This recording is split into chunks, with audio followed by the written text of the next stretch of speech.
Han Seok-min didn't send a warning. He sent a photograph. It arrived on Kang Jae-hyun's phone at 6:47 in the morning. A woman walking out of a Brooklyn pharmacy, one hand pressed flat against her lower back, the other gripping a small paper bag. She was wearing a gray coat he didn't recognize. Her hair was pulled up the way she did it when she was tired. She wasn't looking at the camera. She didn't know anyone was watching. She never did. The message beneath the photo contained 4 words. "She looks tired, boss." Chae-hyun read it once, set the phone face down on his desk.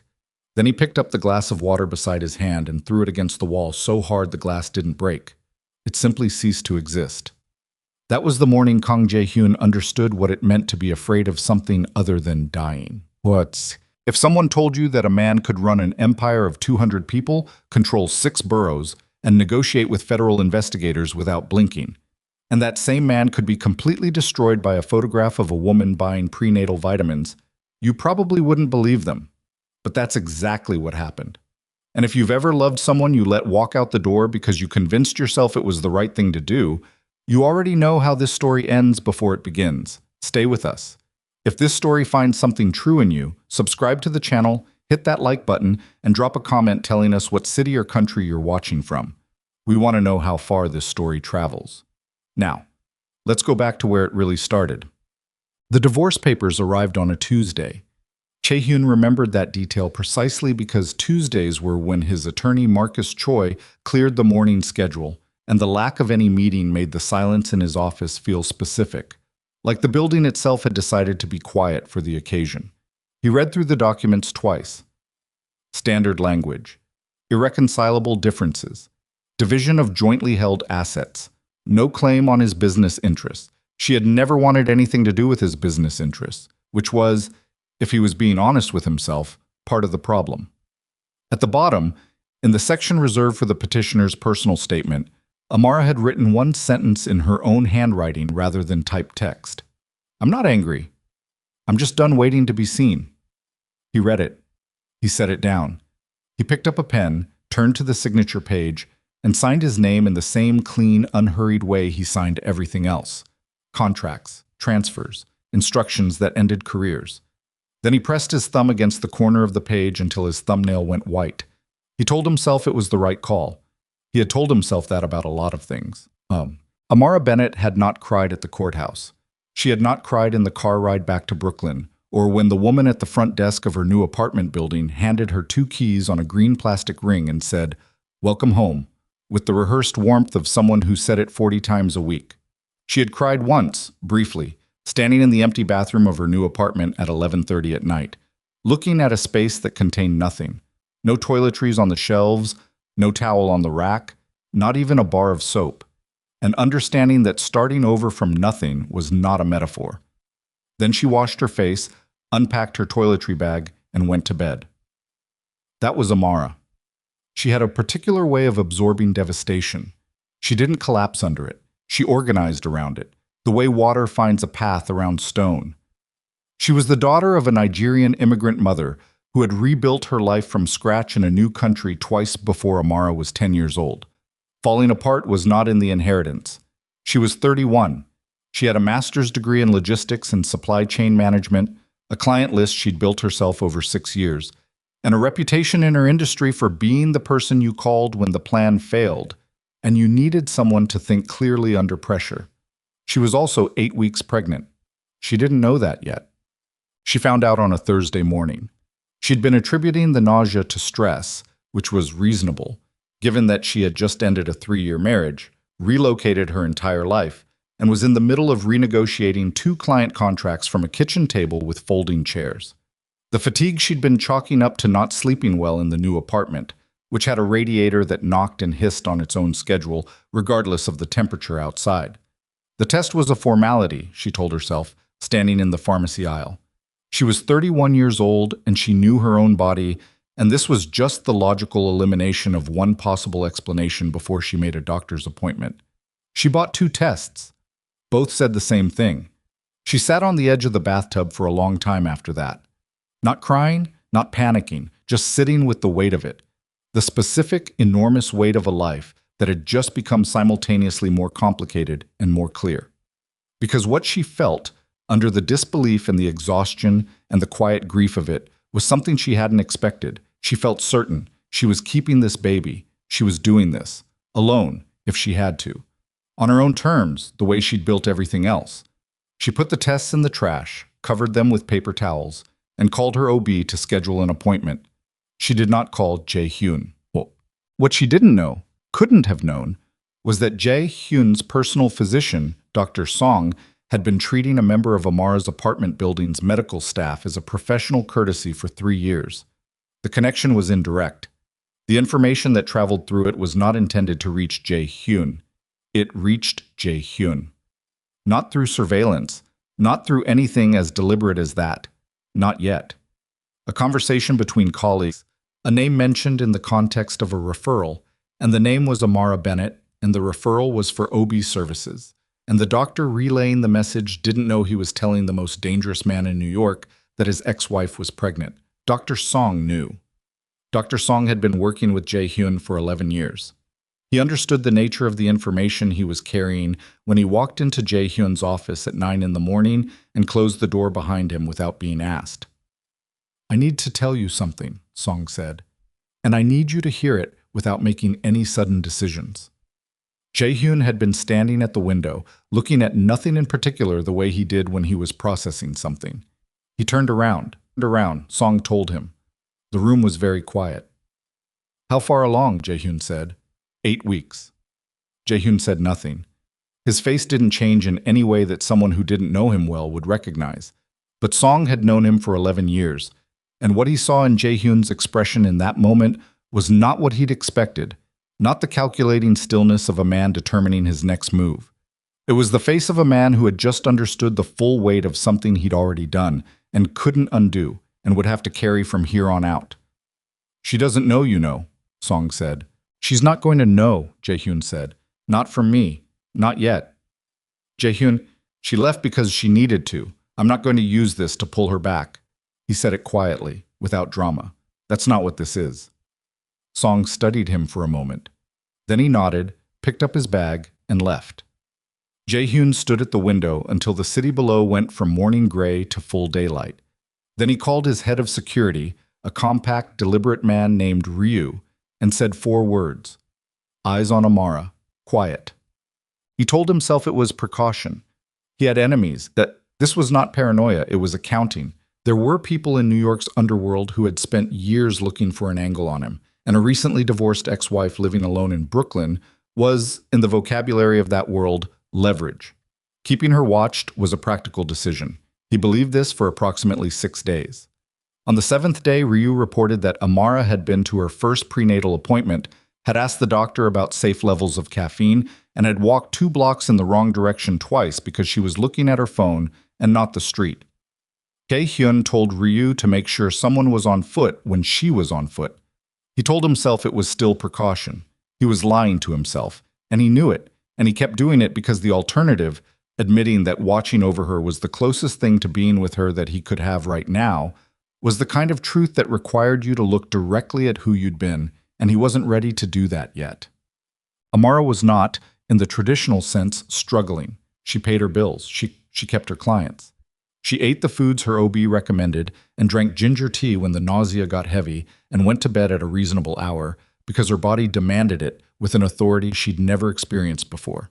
She was building something, a structure, a routine, a life that had room in it for a person who didn't exist yet. But there were moments. There was a Tuesday night when she was trying to move a box of books from the hallway to the bedroom, and the box was heavier than she remembered, and she set it down in the middle of the hallway and sat down on top of it and just stopped. Not crying, just stopped. Her hands on her knees, the hallway light buzzing faintly, the radiator knocking somewhere beyond the bedroom wall. She thought about calling her mother. Her mother was in Atlanta. Her mother would come, would be on a plane inside the hour if Amara asked, would move in, would cook, would fill the apartment with the smell of a goosey soup and the specific kind of maternal management that Amara loved and also found exhausting. She didn't call. She sat on the box for a while, then stood up, dragged the box to the bedroom doorway where she could reach it in the morning, and went to take a shower. She was fine. She was almost fine. Well, On the 12th day after she learned she was pregnant, someone left a bag outside her door. She found it when she went to get her mail. A brown paper bag, folded down, with no note. Inside, 3 boxes of the prenatal vitamins her OB had specifically recommended, which were not carried by the pharmacy 2 blocks away, but could be found at the specialty health shop on Court Street, 20 minutes away. She stood in the hallway of her apartment building holding the bag for a long time. Then she went inside, closed the door, put the vitamins on the counter, and stood there looking at them with her arms crossed over her chest. She didn't know it was him, not for certain. She suspected the way you suspect the temperature is going to drop before you check the forecast. A reading of the air, of the pattern. Because who else would know which vitamins her doctor had recommended? Who else would know the exact brand name? She picked up her phone. She almost called. She put the phone down. Whatever he was trying to do, she wasn't going to let a bag of vitamins do the work that 3 years of marriage had failed to accomplish. She was smarter than that. She was more tired than that, and tired and smart together was an almost unbreakable combination. She made ginger tea. She sat at the kitchen table in the apartment that was slowly becoming hers. She placed one hand flat on her lower stomach, a gesture she'd been doing unconsciously for 2 weeks, this instinctive claiming. And she talked to her baby for the first time. Not out loud, just in her head, the way you talk to someone when you're not sure they can hear you yet, but you want them to know you're already here. "It's going to be okay," she said. "I've got you. Whatever happens, I've got you." Kang Jae-hyun was, in the world he moved through, not a man who made mistakes. He had built his empire on the principle that every decision had to be clean. No ambiguity, no sentiment, no variable he hadn't accounted for. The men who worked for him operated with a kind of precision that most legitimate organizations couldn't match, because in his world, an unclosed variable didn't cost you a quarterly report. It cost you something you couldn't recover. This philosophy, which had made him extraordinarily successful by any measurable standard, had also made him a catastrophic husband. He understood that now, in the way you understand a structural flaw after the building has already come down. The understanding was complete and useless, and he carried it around with him every day like something he couldn't set down. The night Ryu sent him a photo, not deliberately, just a routine check-in image of the block, with Amara visible in the background coming out of the pharmacy, paper bag in one hand, other hand pressed to her lower back. Jae-hyun had enlarged the image and studied it for longer than he would ever admit. She looked tired. She looked like she was carrying something heavier than whatever was in the bag, and managing it the way she managed everything, without making it visible, without asking anyone for help. He had spent 3 years sitting across from this woman at dinner tables, in cars, in the bed they shared, and he had looked at her the way you look at something you take for granted, with the assumption that it will remain. He hadn't seen her. "I'm not angry. I'm just done waiting to be seen." He put the phone down. He went to the window. The city was doing what the city always did, moving, noise, indifferent. And somewhere in Brooklyn, the woman who was carrying his child was sitting in a new apartment with a rattling radiator, building a life that didn't include him. He had done that. He had made those choices. The late nights, the silences, the belief that providing safety and money was the same thing as being present. He had structured his marriage the same way he structured his operations: protect the asset, minimize exposure, keep emotion out of the equation. He had kept emotion so far out of the equation that she'd stopped feeling like anything was in the equation at all. The glass was in his hand before he registered picking it up. He looked at it, set it back down very carefully. Then he called Ryu. "Her building's security system," he said. "The cameras on the east side entrance have a blind spot. Get it fixed. Anonymous maintenance report to the building super. Don't let it trace back." Ryu said nothing for a moment. Then, "Done." "And Ryu?" "Boss?" "She bought ginger tea at the market yesterday. Make sure the shop on Fulton keeps it in stock, the brand she likes." Another pause. Longer. "Understood," Ryu said, without any additional comment, which was one of the things Jae-hyun had always valued about him. He hung up. He stood at the window until the city went dark. He didn't know yet that Han Seok-min's people had been watching the same block for a week. Didn't know that the photograph that had arrived on his phone that morning, "She looks tired, boss," was not a threat made in ignorance. It was a message from a man who had already done his accounting. And in Han Seok-min's accounting, The woman in the gray coat was not Kang Jae-hyun's ex-wife. She was the key. Han Seok-min had a particular habit that his lieutenants had learned to read over the years, the way sailors read weather. Not by what he said, but by what he stopped doing. When he was relaxed, he talked. He told stories, made jokes at other people's expense, poured drinks he didn't finish. When he was thinking, really thinking, the kind of thinking that preceded decisions that rearranged people's lives, he went very still and very quiet, and he folded his hands on whatever surface was in front of him, and he looked at nothing in particular. He had been very still for 3 days. His second-in-command, a broad-shouldered man named Yoon, who had worked for Han since they were both young and hungry and considerably less careful, set a folder on the table in front of him without being asked. Inside the folder were 12 photographs, printed cleanly on matte paper, all of the same woman, different locations, different times of day. Han unfolded his hands. He picked up the first photograph. He looked at it the way a man looks at something he's already decided about, not studying it, just confirming. "She's alone," he said. "Every day," Yoon said. "No security, no contact with his people that we've identified. She doesn't even know she's being watched." "By us," Han said. "By us." Han set the photograph down. He picked up the next one. "And by his people?" Yoon hesitated. That half-second told Han everything. "How many?" Han said. "2 on foot during the day. 1 car, rotating. They're good. They don't cluster, don't make patterns. But they're there." Han nodded slowly. He put the photograph back in the folder and closed it with the precise, unhurried motion of a man who had never in his life done anything in a hurry that didn't need to be done in a hurry. "He knows," Han said. "About the pregnancy? About all of it. He knows she matters. He always knew. That was never the question." Han stood up, moved to the window, looked out at the street below. The question was always whether he'd let himself act like it. Yoon waited. "He's acting like it," Han said, "which means she's not the ex-wife anymore. She's the exposed nerve." He turned from the window. "We wait. I want to know who delivers to her building, who does the maintenance, what route she walks on Tuesday mornings. I want to know her habits better than she knows them herself." He picked up his jacket from the back of the chair. "Don't touch her. Don't go near her. The moment she feels watched, he pulls her in close and we lose the angle." "And if he moves her?" "Then we move when he moves her." Han put the jacket on, smoothed the lapels with both hands.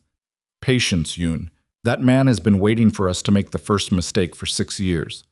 We can afford to wait 6 more weeks." He said it pleasantly, the way you'd say something obvious to someone you were being kind to. Then he picked up the folder, tucked it under his arm, and walked out. Yoon stood in the empty room for a moment. Then he picked up his phone and started making calls. Amara's second prenatal appointment was on a Wednesday morning, and she was 20 minutes late because the subway had stalled between stops for 11 minutes, and she'd stood in the car with her hand gripping the overhead bar, doing the breathing exercise her OB had recommended for stress management, which worked moderately well under normal circumstances, and not at all when you were standing in a stationary train car that smelled like someone's coffee and someone else's anxiety. She arrived at the clinic flushed and apologetic. The nurse at the desk waved her off and told her the doctor was running behind anyway. She sat in the waiting room and looked at her phone. 2 emails from clients, a text from her mother asking if she'd eaten breakfast, a notification from her building management about a routine security upgrade to the exterior cameras, completed last night, no disruption to residents. She stared at that last one for a moment. Security upgrade. Anonymous report to the building super. She read it twice, put her phone away, and looked at the ceiling of the waiting room, which was an inoffensive shade of beige. She was not stupid. She had never been stupid. And the accumulation of small, too convenient things, the vitamins, the ginger tea that had mysteriously reappeared at the corner shop after being out of stock for 2 weeks, and now this, had reached a weight that she couldn't continue to set aside. When the nurse called her name, she stood, straightened her coat, and walked into the examination room with her face composed and her jaw set in a way that her mother would have recognized immediately as the expression Amara made when she had decided something and was in the process of deciding how to act on it. The call came at 7:15 that evening.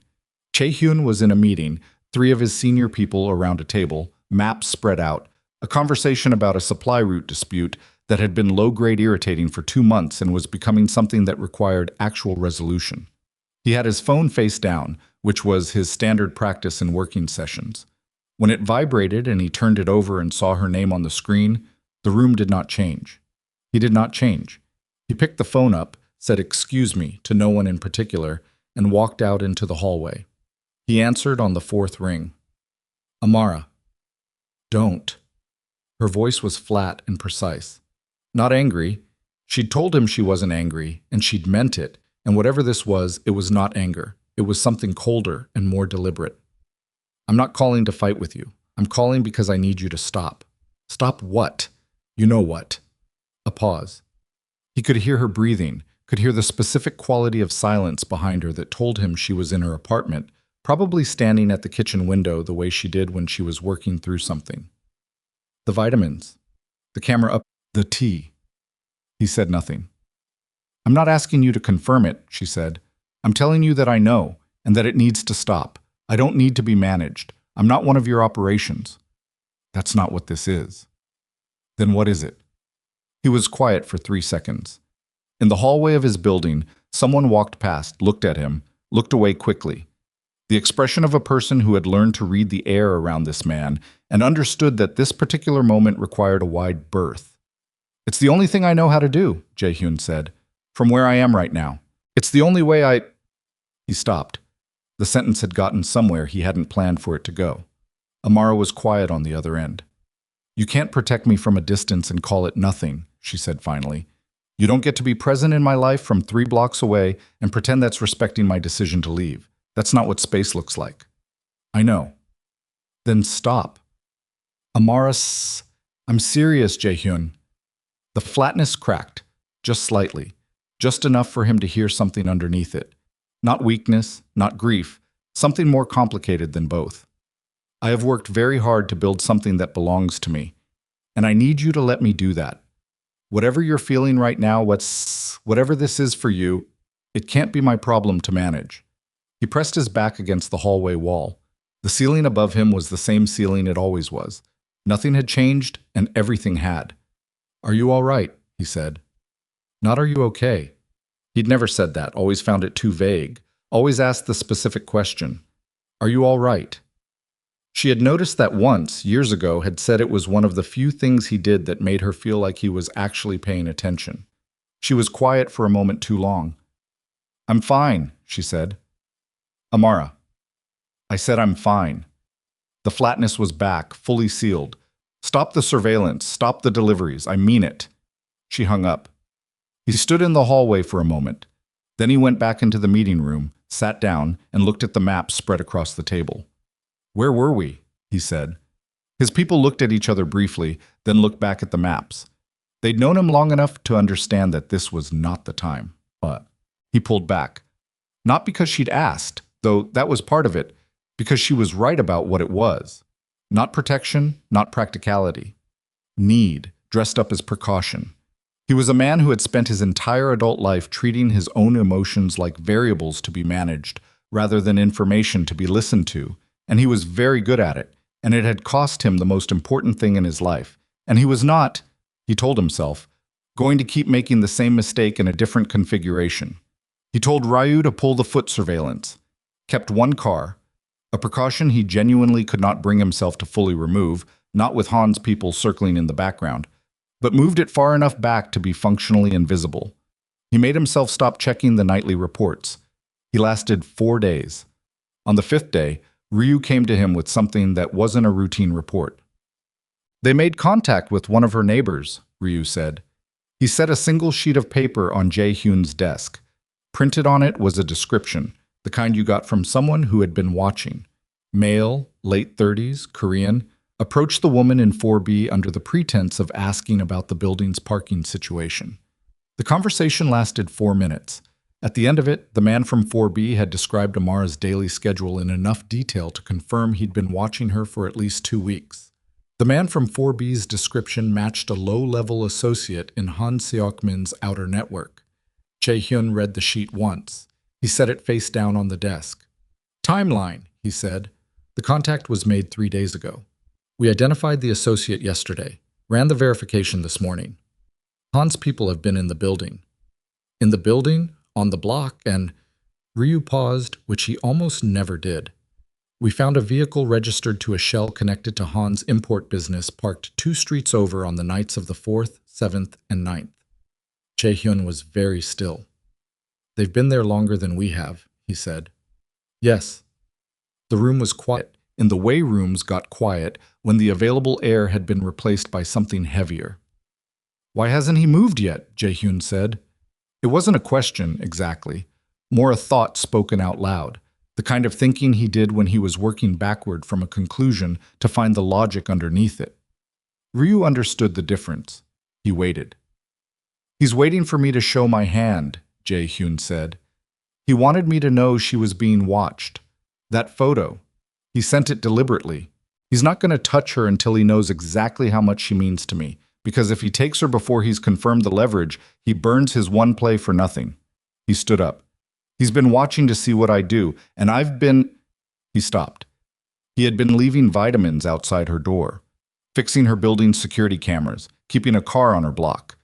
He had shown his hand so completely that a blind man could have read it. Pull everyone back, he said, full withdrawal, nobody within 6 blocks. Boss, if we... I know. His voice was even. I know what I'm doing. If Han thinks I've cut contact, he doesn't move yet. He keeps waiting to confirm. If my people are still on her block when he decides to confirm his read, it tells him exactly what he already suspects, and he stops waiting. He picked up his jacket. I need a day. One day where nobody is near her, and he can't read our position. Ryu looked at him with the expression of a man who understood the tactical logic and hated every part of it. And if he moves in that window? He won't. He's been patient for 6 years. He's not going to waste this on a single day's intelligence gap. Jae-hyun put the jacket on. But I need to make a call. He walked out of the office. In the corridor, he stood alone for a moment, his phone in his hand, her name already on the screen from the last call. His thumb over the button. He had told her he would stop. He had told her he would give her space. He had meant it, and it had been 4 days. And in those 4 days, Han Seok-min's people had been inside her building talking to her neighbors. He pressed call. She picked up on the 3rd ring, which meant she'd seen his name and thought about it. I told you, she started. I know what you told me, he said. This isn't that. Something's happened. I need you to listen to me, and I need you to not argue with me for the next 60 seconds. A pause. I'm listening, she said.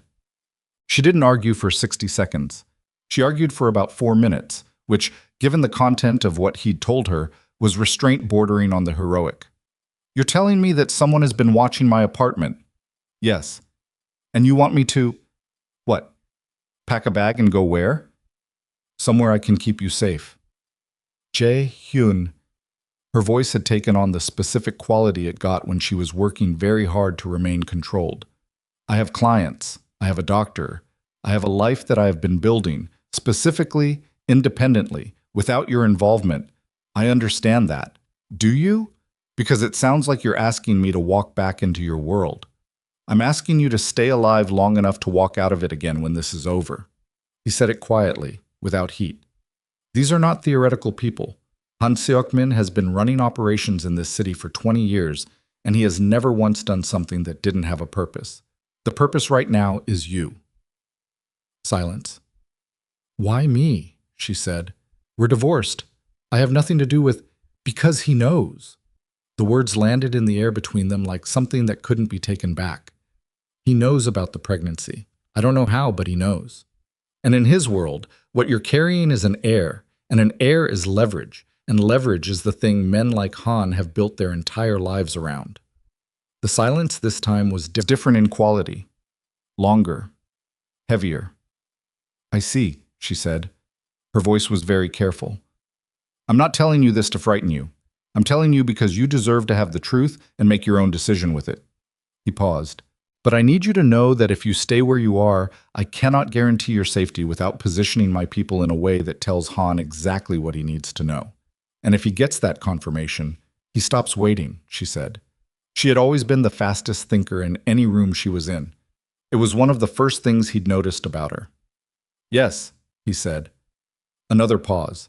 He heard the radiator in the background, that specific knock and hiss she'd complained about exactly once, in a text he'd read 3 times. "If I agree to this," she said slowly, "I need to be clear about something." "All right. I am not coming back to you. I am not. This is not a reconciliation. This is a practical decision made for the safety of my child. And when it's over, I walk back to my life. You understand that?" It wasn't a question, it was a condition. "I understand," he said. She was quiet for a moment, then, "I need 48 hours. "You have 24. Jae-hyun, Amara." For the first time, something broke through the controlled surface of his voice. Not enough to identify precisely, but enough to hear. "Please, 24 hours. I will handle everything else." The silence stretched. "Fine," she said, "but I'm driving myself, and I want the address in advance." He gave it to her.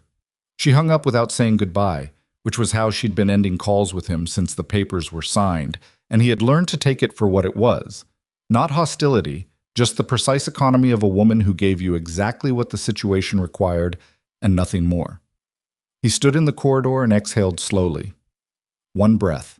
In his downtown office, Ryu was already moving, pulling security rotations, preparing the Long Island estate, running counter-surveillance checks on the 3 routes she might take from Brooklyn. And in a building 8 blocks from Han Seok-min's primary offices, Yoon was looking at a photograph taken 3 hours earlier. Amara, outside her pharmacy, gray coat, one hand on her lower back. He sent it to Han with a single line of text. "She picked up her prenatal prescription today. Same routine tomorrow." Han read it. He set his phone down. He folded his hands. He had been patient for 6 years. He looked at the photograph one more time, and something in his expression shifted.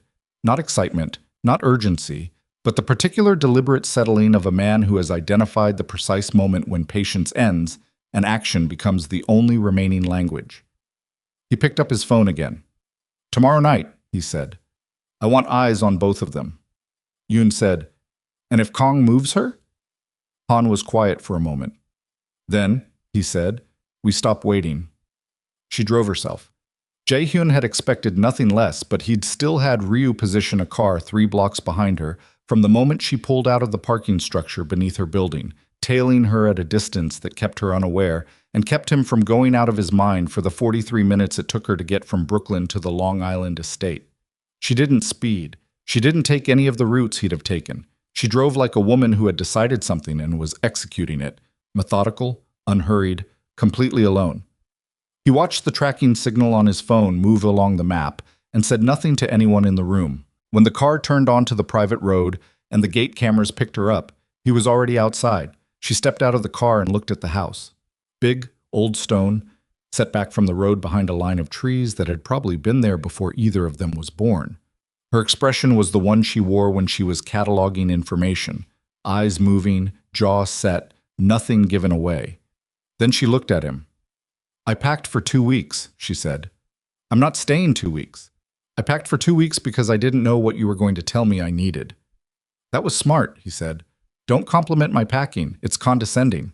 She went around to the trunk. He moved to take the bag. She got there first, shouldered it, and looked at him steadily. "Show me where I'm staying." He showed her. What? The room he'd had prepared was on the 2nd floor, east side, the warmest room in the house in the morning, which was something he remembered about her without having been asked. She noticed. He could tell by the way she stood in the doorway and looked at the light coming through the window, and then looked at him and didn't say anything. She set her bag down. She turned around. "Tell me everything," she said. "Not the version you think I can handle. Everything." So he told her. He told her about Han Seok-min, not the sanitized version, not the version that kept his own involvement at a comfortable distance, but the actual history. 2 men who had come up through the same brutal machine, who had spent 6 years in a Cold War that neither could end without exposing himself, who had accumulated debts and power and grudges in the particular way of men who don't know any other language. He told her about the photograph, the one Han had sent. He showed it to her. She looked at it without flinching, just that cataloging expression, taking in the gray coat, the pharmacy bag, the angle of the shot. "He had someone close," she said. "Yes." "How close?" He hesitated for exactly 1 second. "The building." She absorbed that, set the phone face down on the table beside her. And you knew this how long ago? I confirmed it 2 days ago. I suspected it longer. How much longer? He met her eyes. A week. Her jaw moved slightly. A week, she said. I was working to confirm before. A week, Jae-hyun. Her voice didn't rise. It went in the other direction, lower, more controlled, the kind of quiet that had more weight in it than shouting. I was walking around my neighborhood, going to my doctor, living my life, and you knew for a week that someone had been inside my building and you said nothing. I know. Because you were managing the information. Yes. She looked at him for a long moment. Then she stood up, walked to the window, and stood there with her back to him, her arms crossed over her chest, looking out at the trees. You don't change, she said. Not angry, just factual.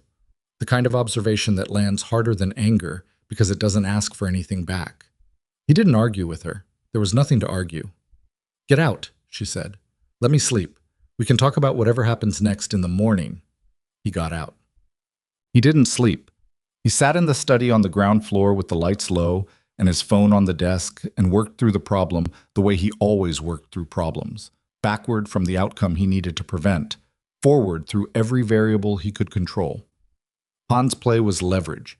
He needed Amara to make Jae-hyun manageable, needed the pregnancy to make Amara irreplaceable as a pressure point. The move would come when Han felt confident he understood the emotional geometry, when he believed he knew exactly how much Jae-hyun would compromise to keep her safe. The estate was secure. Ryu had personally walked every inch of the perimeter, and the 6 men positioned around the property were people Jae-hyun had known for years. Not organization men, not people with divided loyalties, but individuals whose reliability had been tested in conditions that left no room for ambiguity. The vulnerability was not here. The vulnerability was the 18-hour window between when Amara had left Brooklyn and when Han's surveillance would confirm she'd been moved. That window was closing. Once it closed, Han would recalibrate, would understand that Jae-hyun had gone defensive, which would tell him the leverage was real, which would push him toward action rather than patience. Jae-hyun needed Han to believe the window was still open, needed him to keep waiting. He picked up his phone, called Ryu. I need someone in her apartment, he said. Just presence, lights on a timer, a car in the spot she usually parks, visible movement at the windows. Enough to read is occupied for another 48 hours. I can do that, Ryu said. But if Han has someone inside the building, he does, which is why the person we put there needs to be completely clean. No one from our network, someone Han can't identify. A pause. I know someone. It'll take 6 hours.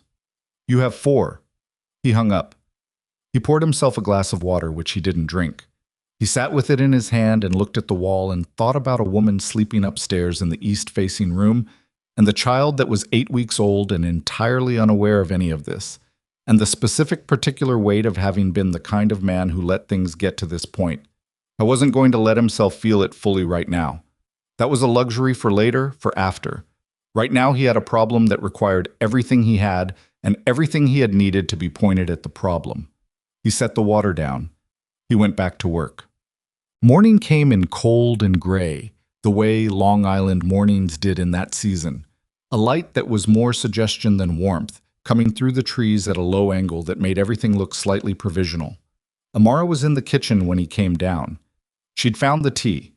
He hadn't told anyone to stock the specific brand, but Ryu had done it without being asked, which was the kind of operational loyalty that expressed itself in small domestic details. She was standing at the counter with both hands around a mug, looking out through the kitchen window at the gray morning, and she didn't turn around when she heard him. There's coffee, she said. He poured it. He stood on the other side of the kitchen island, which felt like the appropriate distance, and they existed in the same space for a moment without speaking, which was something they'd lost the ability to do somewhere in the middle years of their marriage, and had apparently found again in the strangest possible circumstances. I was thinking, she said. All right. If this man, Han, if he already knows about the pregnancy, then moving me here only buys time. It doesn't solve the problem. She turned around. She was wearing the same expression from last night, cataloging, processing, but rested now. And there was a clarity in her eyes that told him she'd spent at least part of the night working through this the same way he had. What's the actual solution? He considered her for a moment. Han has to be removed from the board entirely. Meaning? Meaning he needs to no longer be in a position where he can use anyone as leverage against anything. He wrapped his hands around the coffee mug. He's been building an operation in this city for 20 years, but he's been doing it in a way that leaves him exposed. He's used legitimate business structures to clean money, which means there's a paper trail. The kind of trail that federal investigators would find very interesting if it were presented to them in a coherent, organized form. Amara looked at him. You're going to give up your own network to take him down. I've been building towards something cleaner for 3 years. The timing is... He paused. Not ideal, but it's there. How long? If I hand over what I have on Han's operations, completely documented, they move within weeks. He's done. And you? He met her eyes. That's a separate question. She looked at him for a long moment. You've been planning this, she said. Not accusation, just the recognition of someone who had just understood something. Not because of me. You were already before, he said. Yes, but it's easier to do now. She looked down at her tea. Then she looked back up. What do you need from me? Nothing. You stay here, you stay safe, you... That's not what I meant. Her voice was patient but firm. I'm not asking what I should do to stay out of the way. I'm asking what you need, from me, to get this done. He stared at her. 3 years of marriage, and he could not recall, in any specific or reliable way, her ever asking that question. He could not recall her having the space to ask it, because he had never created the space, had never left room in the architecture of their life together for that kind of exchange. He had structured everything around protecting her from the parts of his world she couldn't see, and in doing so had also protected her from the parts of himself he couldn't show her. I need you to be somewhere I know you're safe, he said. That's actually what I need. Everything else I can handle. She looked at him for another moment, then she nodded once and turned back to her tea. It wasn't forgiveness. It wasn't anything as clean as that. But it was, for the first time in longer than he could clearly remember, something that felt like being in the same room with her rather than across a distance they'd both stopped trying to name. The call from Ryu came at 11:47 in the morning, and the sound of Ryu's voice, stripped of its usual flatness, carrying something underneath it that Jae-hyun had heard maybe twice in 11 years, told him everything before a word of content was delivered. He walked out of the room. He pressed the phone against his ear. Talk, he said. The decoy was burned, Ryu said. Han's people made the plant inside 4 hours. They didn't approach, didn't make contact, just confirmed and pulled back. A pause. He knows she's not in the apartment. Jae-hyun stopped walking. How did they make the plant? You said clean.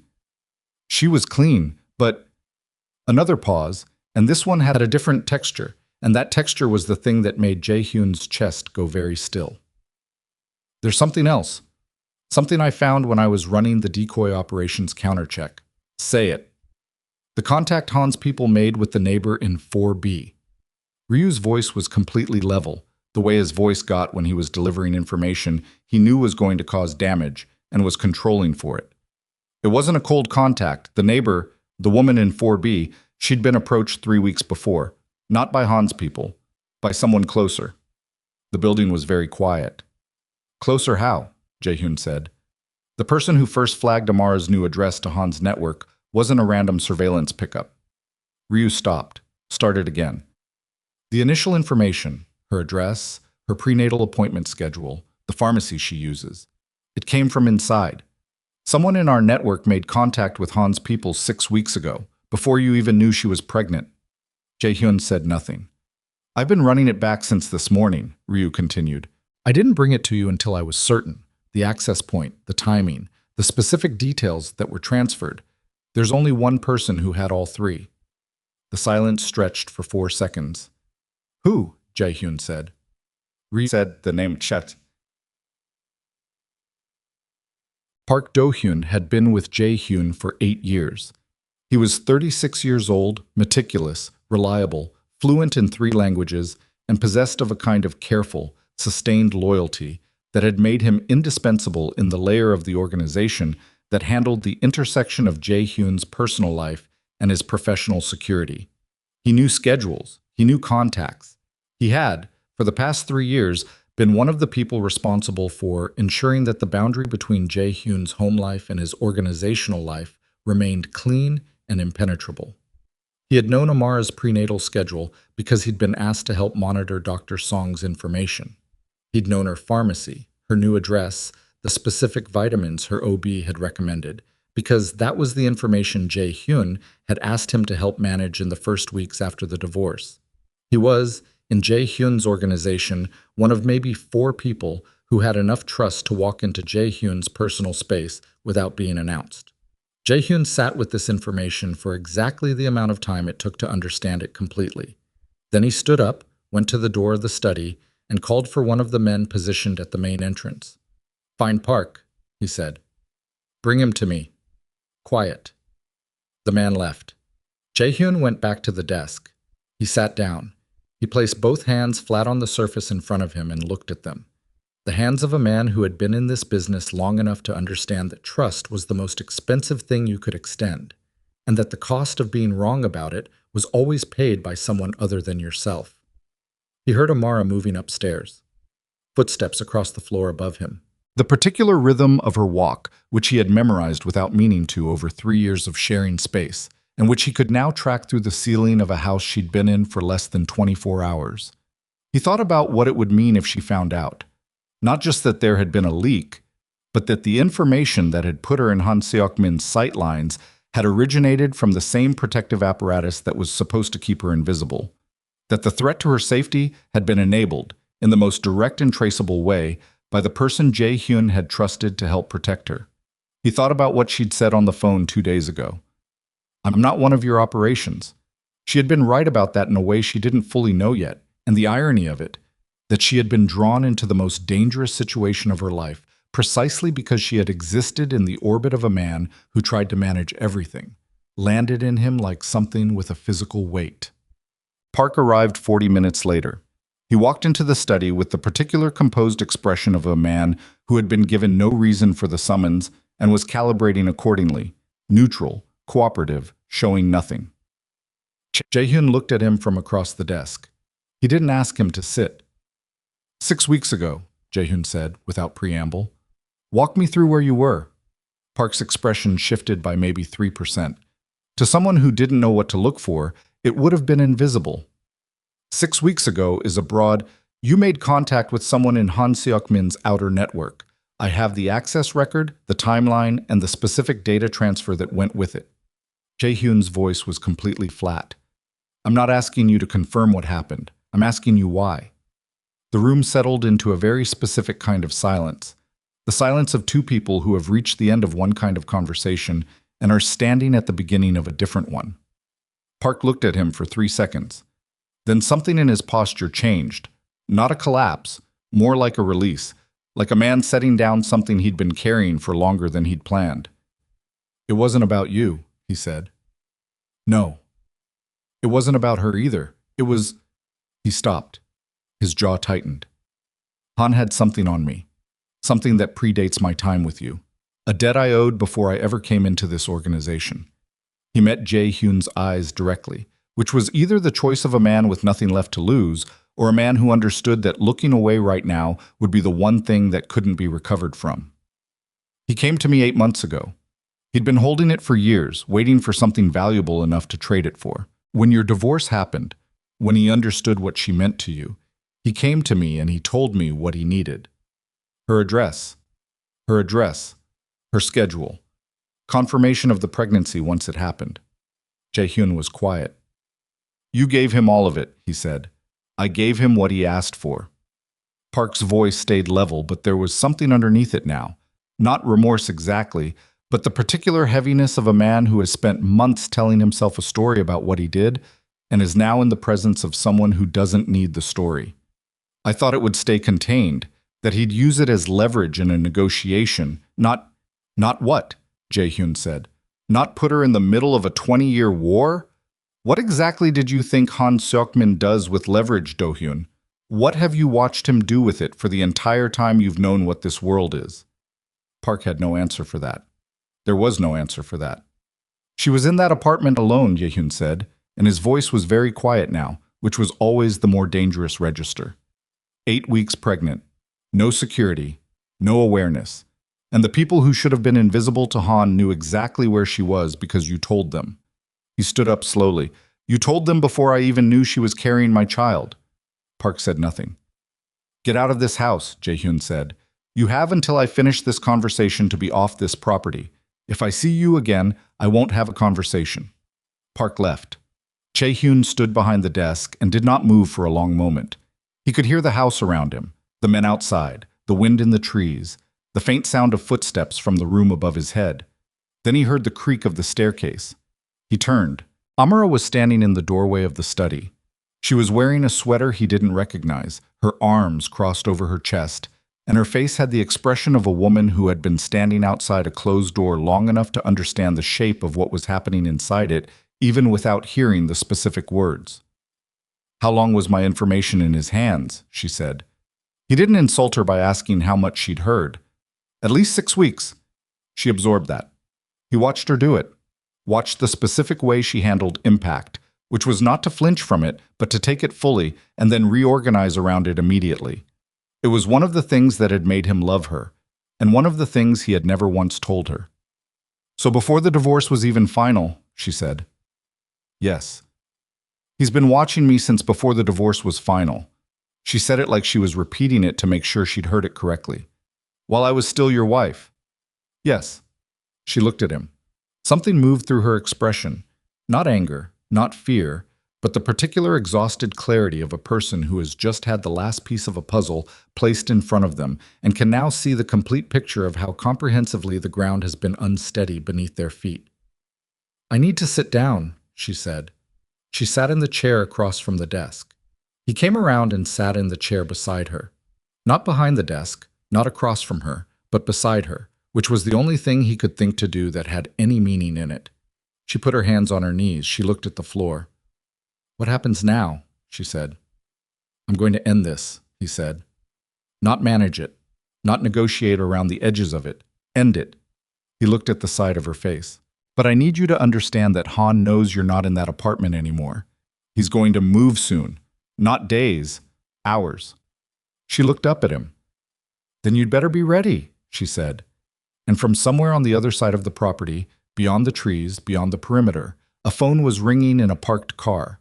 And in that car, a man in Han Seok-min's employment was looking at a photograph sent from inside the estate, taken through the kitchen window that morning, showing Amara's silhouette in clear, unmistakable profile. The man typed 3 words and sent them. She's here, confirmed. The phone in the parked car sent its message at 2:14 in the afternoon. By 2:31, Jae-hyun's perimeter alarm.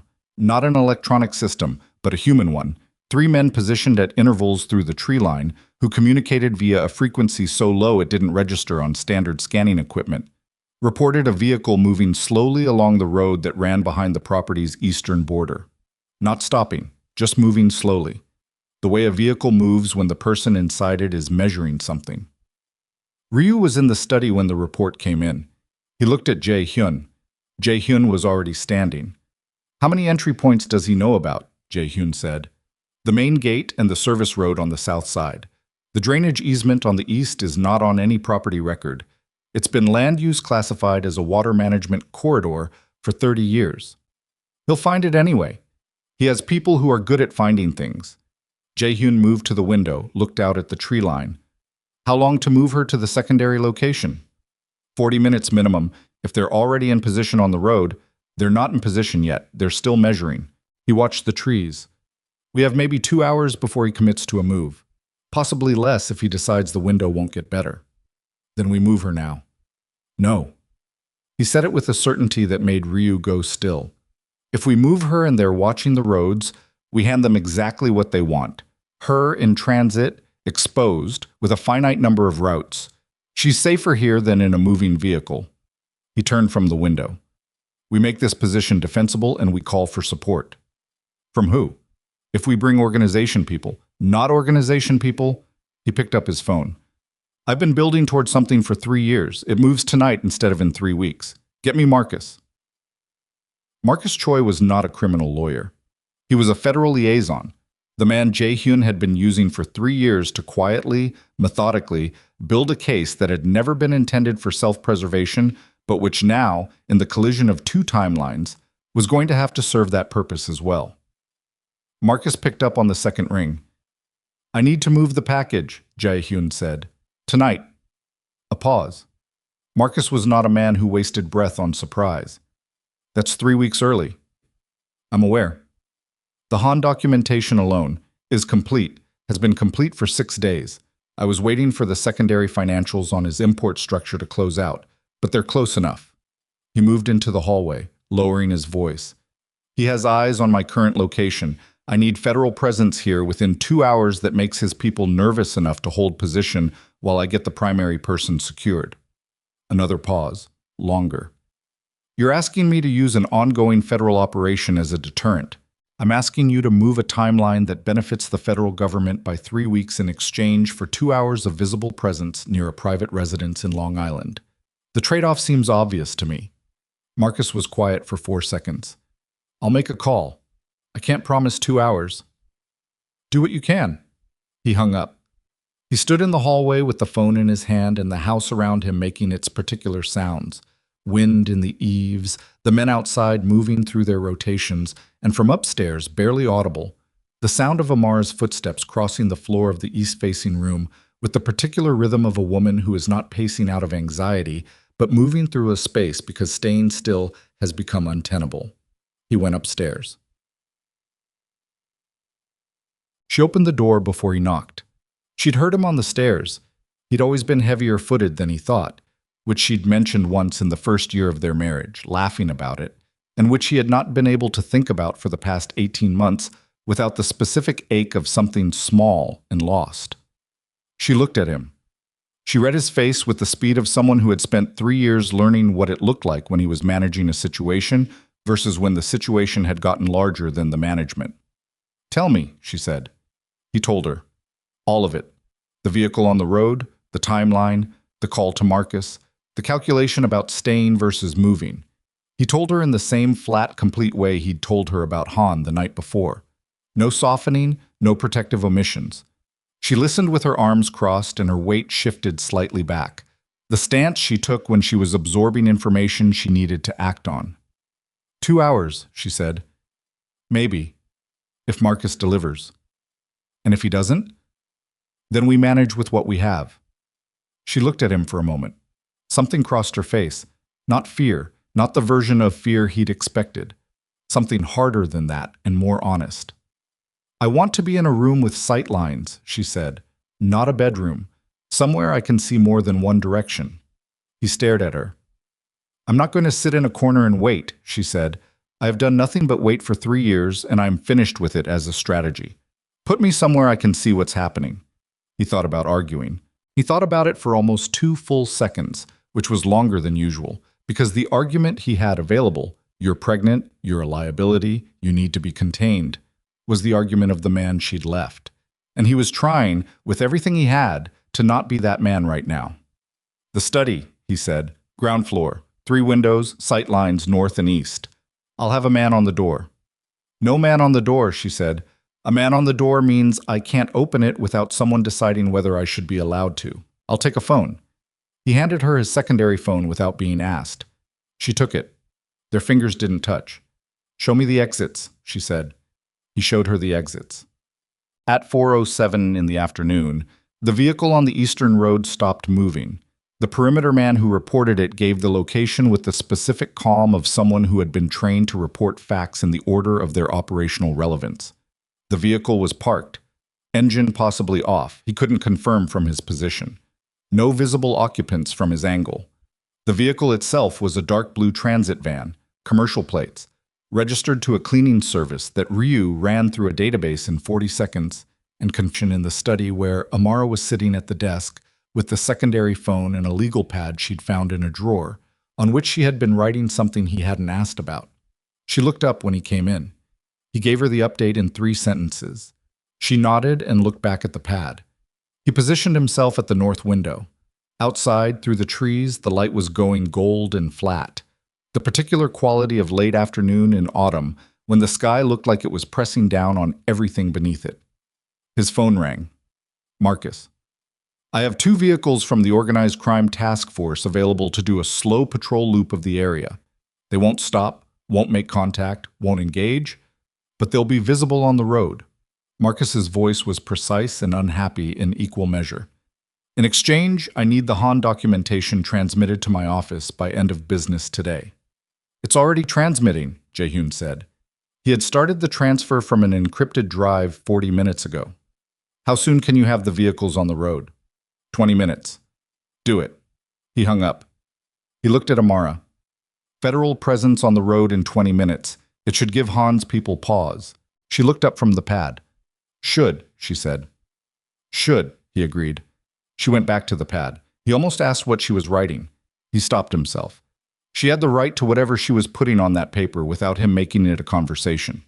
He was learning, the difference between interest and intrusion, and the margin between them was narrower than he'd spent most of his life assuming.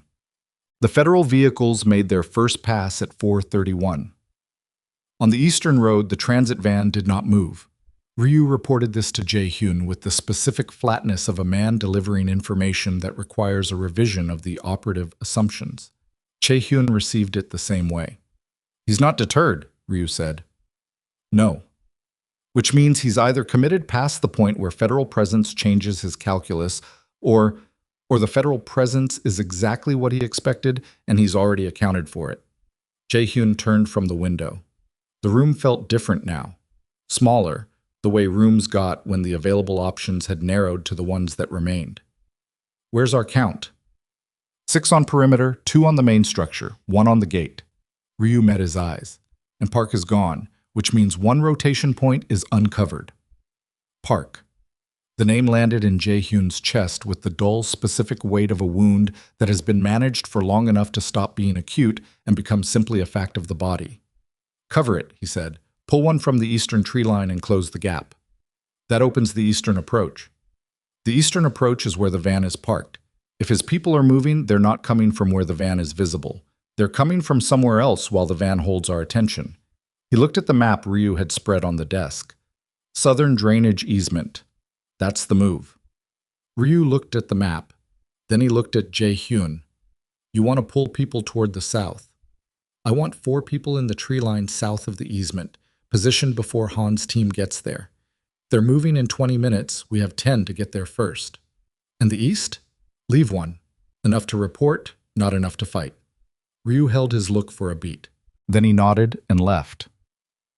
Amara had been listening. He knew she'd been listening because the sound of the pen on the legal pad had stopped approximately 45 seconds ago. The drainage easement, she said.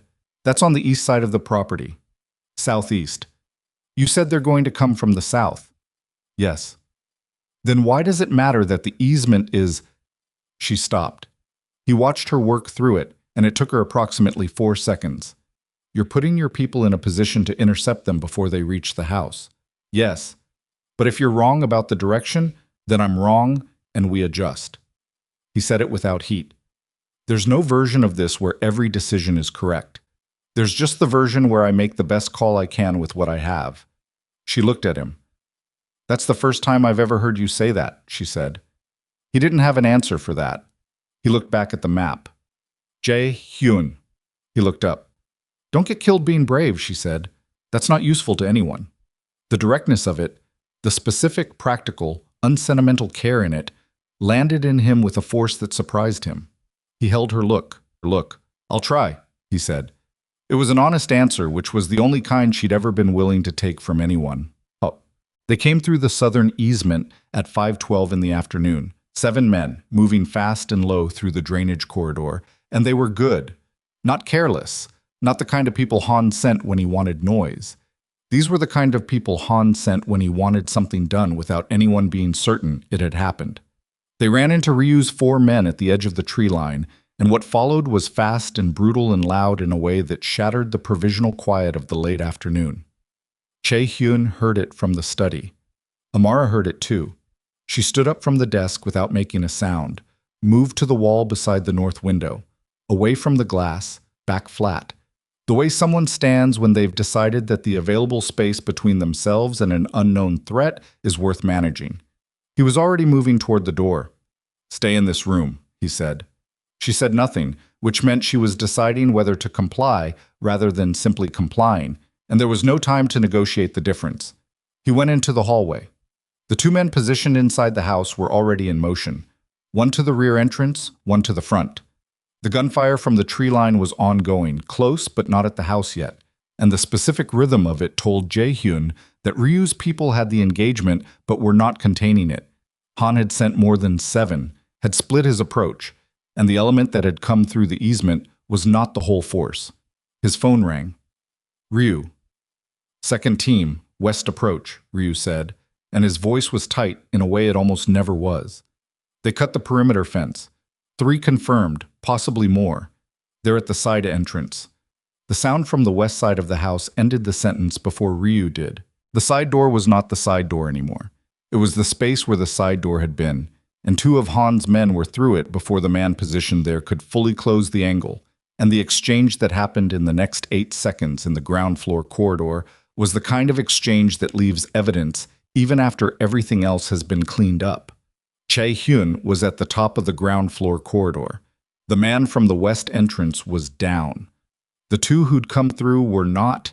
They were moving, and they were moving toward the main rooms, and Jae-hyun understood with the specific, comprehensive clarity of someone who has spent his adult life in environments where the consequences of being slow are absolute and permanent, exactly what they were looking for. Not him. Him was a secondary objective. Him was what you brought back if the primary objective was secured. He moved. The first man didn't see him coming from the corridor angle. He was watching the staircase, which was the obvious position, the expected position, the position Jae-hyun would have been watching if he'd been on the other side of this exchange. The second man was half a step behind, and by the time he registered what was happening, the leverage of the situation had already shifted in a way that he couldn't recover from in the available time. What followed was not clean. It was never clean. That was the first thing you learned and the thing that never left you, that violence in practice bore no resemblance to violence in planning, that it was loud and close and personal in a way that left something in you that didn't fully go away afterward. He got the second man's weapon. He got to the study door. He put his back against the wall beside the door, controlled his breathing. In through the nose, 4 count, out through the mouth, 4 count. The way you did it when your heart was trying to run a different race than your head. And knocked 3 times, the pattern he'd established with Ryu years ago that meant ally, controlled, coming through. He heard nothing from inside. His stomach dropped 2 inches. He opened the door. Amara was on the far side of the room, against the wall beneath the east window, with the desk between herself and the door. She had the secondary phone in one hand and a fireplace implement, a solid brass poker, roughly 26 inches. In the other hand, held at her side with the grip of someone who had decided on a course of action and was waiting for the information that would tell her to execute it. She looked at him. She looked at the weapon in his hand. She looked at the corridor behind him. "Clear?" she said. "Here. Yes. The perimeter is still active." She lowered the poker approximately 2 inches. Not all the way down, just enough to indicate she was reassessing rather than standing down. "Ryu?" Managing the east approach. He moved into the room, closed the door, positioned himself where he could cover both window angles. "Han's team split, more people than we anticipated." "How many more?" "I don't know yet." She looked at him. "What do you need me to do?" The question again. Straight and practical. No performance of panic, no demand for reassurance. He had built his entire professional life around people who responded to pressure the way she responded to pressure, and had somehow spent 3 years not fully seeing it in the woman standing 6 feet in front of him. "Stay behind the desk," he said. "If someone comes through that door who isn't me or Ryu, the poker's a better tool than you think at close range. Aim for the knee, not the head. People expect the head." She looked at the poker, then back at him. "Aim for the knee," she said. "Yes." "Okay." She adjusted her grip. His phone went off. "Ryu, text message, east clear, west contained." One of Han's people pulled back toward the road, following. He read it to her. Her shoulders dropped a fraction of an inch. "It's not over," he said. "I know," she said. but it's better than it was 60 seconds ago. He looked at her, at the specific quality of her composure, which was not the absence of fear but the decision to remain functional through it, which was an entirely different and considerably more difficult thing. I thought about all the ways he had underestimated what she was made of by spending 3 years trying to keep her away from the parts of his world that would have shown him exactly how strong she was. He was going to have to live with that for a long time. Ryu's going to have a location on where they've pulled back to, he said. If Han's people are retreating toward the road, they're consolidating, which means Han is reassessing. He looked at the window. He's going to try something different. What's something different? He's going to go back to what he knows. He's going to use the information he has. He looked at her. He knows this location is now compromised from his perspective. He knows federal vehicles are on the road. He's going to change the terrain. How? By creating a reason for me to leave it. He said it flat and clear. A threat that can only be addressed if I move. Something I can't respond to from a defensive position. She was quiet for a moment. What does he have that would make you move? He held her look. Her jaw tightened. Your people, she said. He has someone from your organization. That's my working assumption. Who? I won't know until he tells me. His phone was in his hand. He'll call. He'll call in the next 20 minutes, and he'll tell me what he has and what he wants for it, and the thing he wants is going to be me, exposed, on his terrain. Amara looked at him steadily. And you're going to go? It wasn't a question. Yes, he said, even though that's exactly what he wants. It's what he wants because it's the only play he has left, which means it's also the only place where this ends. He put the phone on the desk between them. When he calls, I'm going to answer in front of you. You hear everything. You understand everything that's happening. She looked at the phone. Why? Because you deserve to. He said it simply, without decoration.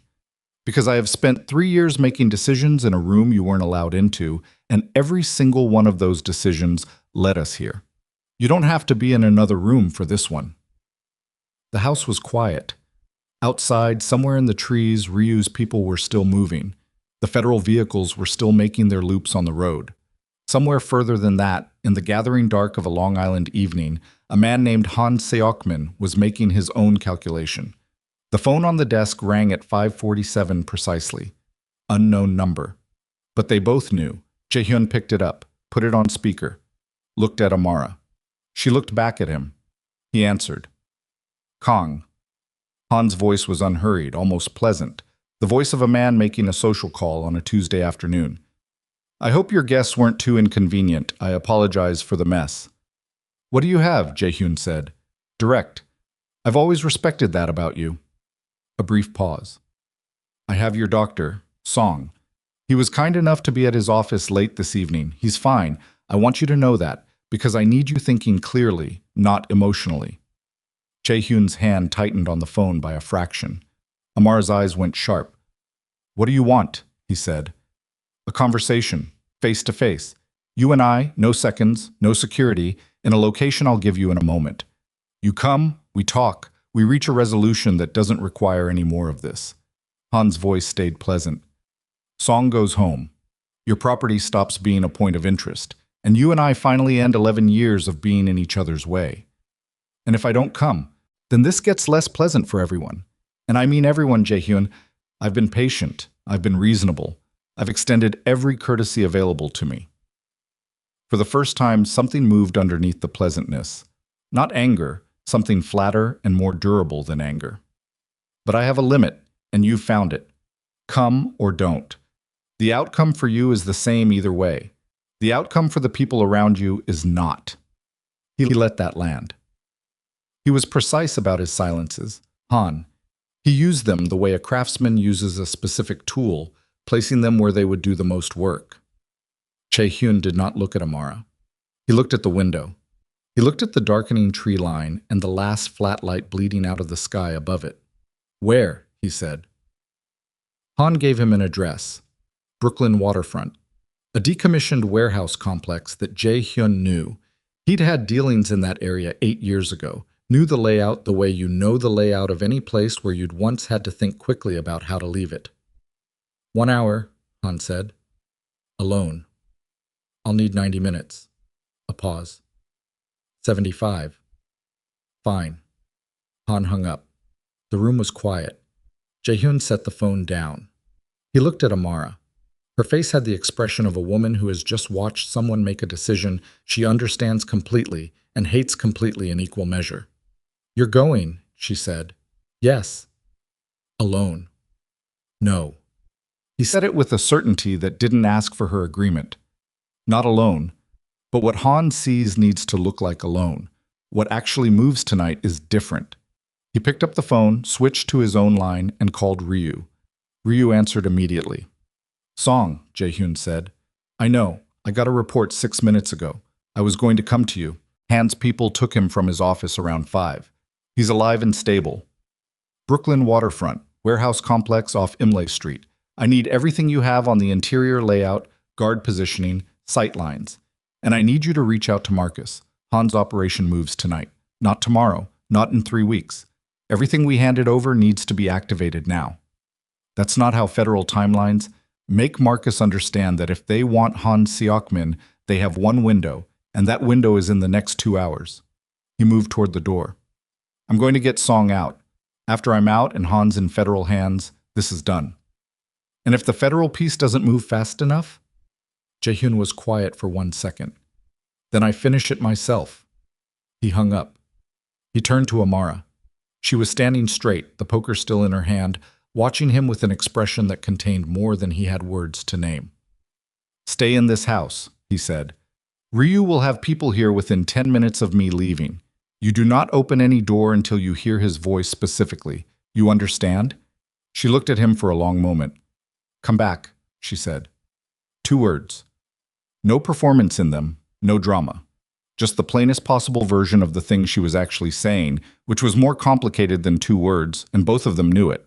And the fact that she'd said it this way, stripped down, direct, exactly what it was, landed in him harder than anything that had happened in the last 4 hours. "I will," he said. He meant it. He had meant very few things as completely as he meant that. He picked up his jacket, checked the weapon, and walked to the door. He stopped with his hand on the frame. He didn't turn around. If he turned around, he was going to do something that the situation had no room for. "The thing on the legal pad," he said. "The thing you were writing." A pause behind him. "It's a letter," she said. "For the baby. In case." He gripped the door frame. "You won't need it tonight," he said. He walked out into the dark before she could answer, because the alternative was standing in that doorway long enough to understand exactly what he stood to lose. And a man who fully understood that in the moment before a fight was a man who had already given the fight something it could use against him. The night outside was cold and absolute, and the drive to Brooklyn was going to take 40 minutes, and Han Seok-min was at the other end of it, and Kang Jae-hyun walked to the car with his jaw set and his hands steady, and the ghost of 2 words moving through him like something that had changed the specific gravity of everything. "Come back." I was going to. He got in the car. The driver pulled onto the road and the estate disappeared behind the tree line, and ahead of them the lights of the city were coming up against the dark sky. And somewhere in that city, in a warehouse on the waterfront, a man was waiting for him with the absolute confidence of someone who believed they had already won. He was about to find out what it cost to be wrong about that. The drive took 38 minutes. Jae-hyun sat in the back seat and did not speak, and did not look at his phone, and did not permit himself to think about the letter Amara was writing in a room he'd left behind. He thought instead about the warehouse layout, the Imlay Street complex, 3 connected structures built in the 1940s, decommissioned in the late 90s, partially renovated by a shell company he'd done business with briefly 8 years ago and walked away from when the exposure started outweighing the return. He knew the loading dock on the south face, the interior catwalks running the length of the main structure at second-floor level, the sight lines from the roof of the eastern building down into the central yard. He knew which overhead fixtures threw light and which ones had been dead for years.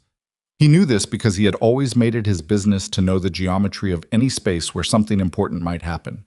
He also thought about Han Seok-min's particular habits in a confrontation. Han preferred to position his guest facing a light source. He used distance as a psychological instrument, placing himself further from the conversation than the exchange required, forcing the other person to project, to extend, to feel exposed in the gap between them. He liked to let silence accumulate after a question, not because he was waiting for an answer, but because he wanted to watch what a man did with silence, whether he rushed to fill it or whether he could hold it.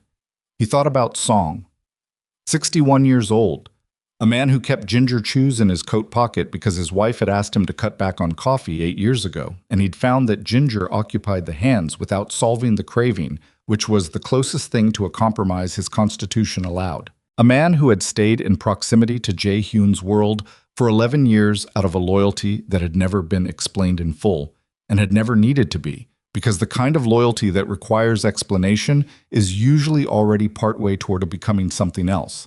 He thought about what it meant that Han had taken Song specifically. Not a lieutenant, not someone with operational knowledge, a physician, a personal doctor whose connection to Jae-hyun was human rather than professional in any useful sense. The choice of target told him something important about how Han had been reading the situation, that he understood Jae-hyun had people he was responsible to rather than simply responsible for, and that those two relationships required entirely different instruments of pressure. Han was smarter than most people gave him credit for, which was how he had survived 20 years in a business that killed people who made the mistake of being only averagely intelligent. The car stopped 2 blocks north of the complex. Jae-hyun got out. The driver, a man named Cho, who had been with Ryu's operation for 6 years and who had said precisely nothing during the entire 38-minute drive, did not wait to be told to stay. Jae-hyun walked the 2 blocks alone. The waterfront air was cold and carried the smell of the river at night, salt and rust, and that particular industrial undertone that belonged to the parts of any old city that had been used heavily for a long time and were now in the slow process of becoming something else, something that didn't have a clear name yet. The kind of place where the previous version of what things were was still visible under the surface of whatever they were becoming. He stopped at the main gate. It was open. The chain that had secured it had been cut. The cut end still bright under the gate lamp, not yet oxidized. Recent. Within the hour. He looked at the bright end of the cut chain for a moment. Then he went through the gate and was in the central structure, the largest of the 3 connected buildings. He was standing in the middle of the concrete floor, not at the perimeter, not near cover, directly in the center, which was either a statement of confidence or a deliberate theatrical choice. And with Han, those 2 things were usually the same thing. The overhead lights were running on a generator humming somewhere in the building's south end, and the light they threw was the flat, honest kind that leaves nothing softened. 4 of Han's men were positioned around the perimeter at even intervals, not clustered, not obviously armed from a distance, but placed with a geometric precision that told Jae-hyun this arrangement had been thought about carefully. Song was against the far wall, seated on the floor with his back to the concrete and his hands bound in front of him with a zip tie. He was not injured. Jae-hyun ran the visible assessment in under 2 seconds, reading posture and color and the specific quality of a person's stillness. And Song was uninjured, just tired and deeply unhappy, and watching Jae-hyun come through the door with the expression of a man who had arrived at the exact situation he would have predicted if anyone had asked him, and who found no satisfaction in being right. Han looked at Jae-hyun the way you look at something you have been expecting for a long time and have already decided how you feel about. "You came alone," he said. "You asked me to." "I did." His hands were in his coat pockets, a dark wool coat, expensive and understated, the kind of garment that positioned its wearer at a deliberate remove from the physical reality of the business being conducted. "You look tired." "Long afternoon." "Yes, I apologize for the unpleasantness at the estate. The approach was clumsier than I would have preferred. I was working against a compressed timeline and made some operational compromises I wouldn't have made otherwise." He said it with the genuine tone of a man addressing a professional disappointment. "Tell Ryu the 2 people he has in custody from the easement team can be released when this is concluded. They were noise, not content." "I know what they were." Han smiled very slightly. Not warmly. More the way a person smiles when they've confirmed something. "Of course you do." He began to move, the lateral drift he always used, keeping himself in slow rotation so that you could never fully settle your read on him. "You've been seen speaking with federal people. Marcus Choi's task force." "Yes." "The documentation you transmitted tonight, my network's financial structure, the the import operations, the shell company architecture in Queens, and the Bronx. He moved another few degrees. I've known about that cooperation for 3 months. Did you know that? Jae-hyun said nothing. I let it continue, Han said, because I wanted to understand the full scope of what you'd built against me before this conversation. Whether you were actually committed to the dismantling or whether it was leverage you were holding in reserve. He stopped moving. The federal case, Marcus Choi's Organized Crime Task Force, has been compromised at the investigative level for 2 years. The documentation you transmitted tonight will be received, it will be reviewed, and it will be quietly filed under reasons the operation cannot proceed. I have 3 people inside that structure. He paused to let that land. I'm sorry. I know that was supposed to be your exit. The floor beneath the conversation shifted. Not in any way visible. Jae-hyun's face didn't change. His breathing didn't change. His weight didn't shift.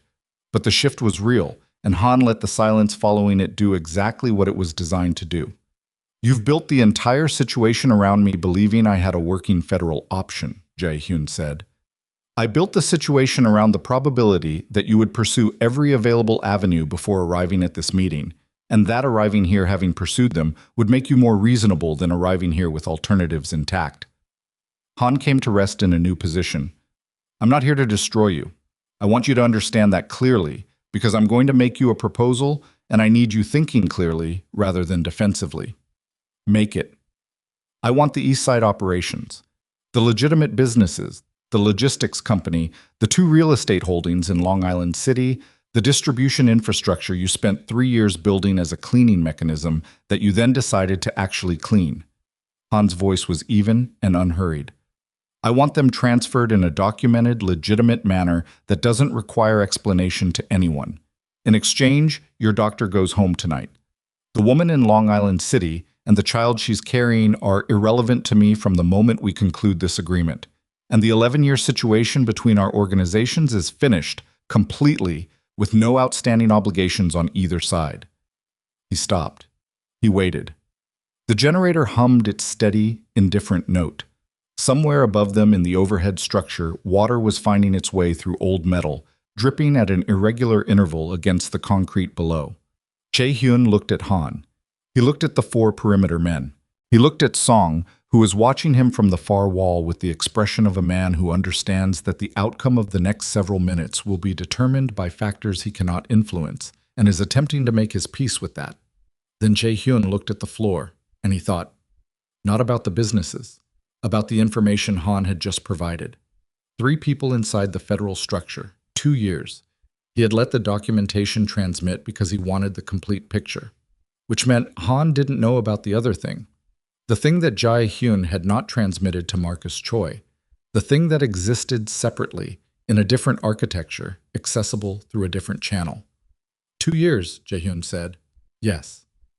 Your people have been inside Marcus's task force for 2 years. Correct. And they reported the nature of my cooperation to you 3 months ago. The fact of it, yes. The scope became clear when you transmitted tonight. Jae-hyun reached into his jacket. He did it slowly, with both hands visible, no ambiguity in the movement. He produced a phone. Then your people inside the task force reported the personnel file. Han's lateral movement stopped. The documentation I transmitted tonight was complete regarding your organizational and financial architecture, Jae-hyun said. Your shell companies, your import routes, the property holdings. Your people inside Marcus's task force would have flagged all of that. He held the phone. What they would not have flagged, because it does not exist in any federal system, is the personnel file itself. The 3 individuals your organization placed inside the task force. Their names, their communication records, every documented contact between those individuals and your network over the past 26 months. He looked at Han directly. That file exists in one location, on a server that is not accessible through any channel your organization has identified, and it is scheduled to transmit automatically to 7 separate law enforcement systems, federal and state, none of which share the compromised infrastructure of Marcus's task force, at midnight tonight, unless I personally reset the timer before that time. The room was very quiet. Han looked at him. Something moved in his expression, not the dramatic shift of a man caught off guard, because Han was too constitutionally controlled for that, but the specific, careful recalibration of a man who has just discovered that the board he spent months learning has a configuration he didn't account for. "You're bluffing," Han said. He said it like a man testing the weight of something rather than stating a belief. "Possibly," Jae-hyun said. He held the phone out with the screen facing Han. "Or you could look at what's on this screen and make your own assessment." Han crossed the floor. He moved without rushing, because rushing would have been an admission, and Han Seok-min had not survived 20 years in his particular profession by making admissions in moments of pressure. He looked at the screen. The file structure was visible, labeled, time-stamped, organized with the specific architecture of something built over months by someone who had anticipated from the beginning the possibility that the people he was working with might not be entirely trustworthy, and had prepared accordingly. 3 folders, each bearing an internal identifier that corresponded to a real name in a way that anyone who knew the structure of the task force would be able to read without a key. Han looked at it for a long time. The generator hummed. The water dripped. He looked up. "How long have you known?" he said. Not aggressively, just the question, stripped of everything except the need for accurate information. "About your specific people inside the task force?" 8 months. I spent 6 months after that building the personnel documentation. Jae-hyun put the phone back in his coat. "I've been waiting for the moment when it was worth using. And that moment is tonight. That moment is this conversation." Han was quiet. Completely quiet. The particular stillness of a man doing very precise internal calculation, assessing variables and probabilities and costs with the speed and accuracy that had made him what he was. Around the perimeter, his 4 men were watching Han for instruction. Han was not giving any, which was itself instruction of a kind. "What do you want?" Han said. "Song walks out of here in the next 5 minutes. Your people clear the Long Island perimeter and maintain a minimum 2-mile distance from that property from tonight forward. You take the East Side operations, the legitimate businesses, the full infrastructure, everything you named, and we consider the account settled, completely and finally." He held Han's eyes. "And at midnight, I reset the timer and the personnel file stays where it is. No transmission, no exposure of your people inside the federal structure." Han looked at him. "You'd hold that file indefinitely." "No. The deal closes tonight and the file is destroyed tonight, using a deletion method your people can verify independently. I don't want ongoing leverage over you. Ongoing leverage means ongoing relationship, and I'm done with relationships of this kind." He said it without heat, just the simple fact of it. "I want this finished. You get what you asked for. Your organization's federal exposure goes away, and we stop being in each other's way permanently." Han was still for a long time, long enough that one of the perimeter men shifted his weight slightly, an involuntary response to the extended silence, the kind of small physical tell that well-trained people usually suppress. Then Han said, "You came in here alone, no visible security, exactly as I requested." He studied Jae-hyun with the attention of someone reading something they're not certain they're interpreting correctly. "But you came in here already holding this." "Yes." "You weren't afraid of what I had." "I was afraid of one thing tonight," Jae-hyun said. "It wasn't you." Something passed through Han's expression. Not quite respect, but something adjacent to it, something that required the presence of an equal to exist. "Cut the doctor loose," Han said. The perimeter man nearest Song produced a blade, crouched, cut the zip tie. Song stood slowly, pressing his hands flat against the wall behind him for support, then straightening with the deliberate care of a man who has been seated on a concrete floor for several hours and is conducting a rapid internal inventory of which parts of himself are responding normally. He looked at Jae-hyun. The expression on his face contained several things at once: relief, exhaustion, the residue of genuine fear, and underneath all of it, a quality that Jae-hyun had always found in Song and never fully known how to name: the look of a person who has chosen, repeatedly and consciously, to remain connected to someone who makes their life considerably more complicated, and who has not yet found reason to regret that choice. "Can we go?" Song said. "Moment," Jae-hyun said. He looked at Han. He held out his hand. Han looked at the hand. He looked at Jae-hyun. He looked at the hand again. He took it. One shake, firm, brief, the handshake of men who have negotiated in a language that doesn't have room for ceremony. Jae-hyun took out the phone. He opened the application. He showed Han the screen as he executed the deletion. Irrecoverable, verified through a logging system that Han's technical people would be able to audit independently within the hour. The confirmation appeared on the screen. Han looked at it. "We're done," Han said. "We're done," Jae-hyun said. He put his hand on Song's arm, not gripping, just the contact, the signal of direction, and walked him toward the door. Behind them, the 4 perimeter men held their positions. Han held his. Nobody moved until Jae-hyun and Song had cleared the main entrance and were crossing the yard toward the gate. The river air came in from the south. Song exhaled a long, unsteady breath that he'd clearly been holding in some form for hours, and then pressed his mouth closed and said nothing for the first 10 steps, which was a restraint that Jae-hyun appreciated. Then Song said, "The personnel file." "Yes." "You had it." "Yes." "And the deletion." Jae-hyun said nothing for 3 steps. "The file is deleted from the server Han's people will audit." Song stopped walking. Jae-hyun stopped too. He turned. Song looked at him with the expression he'd been carrying since the door.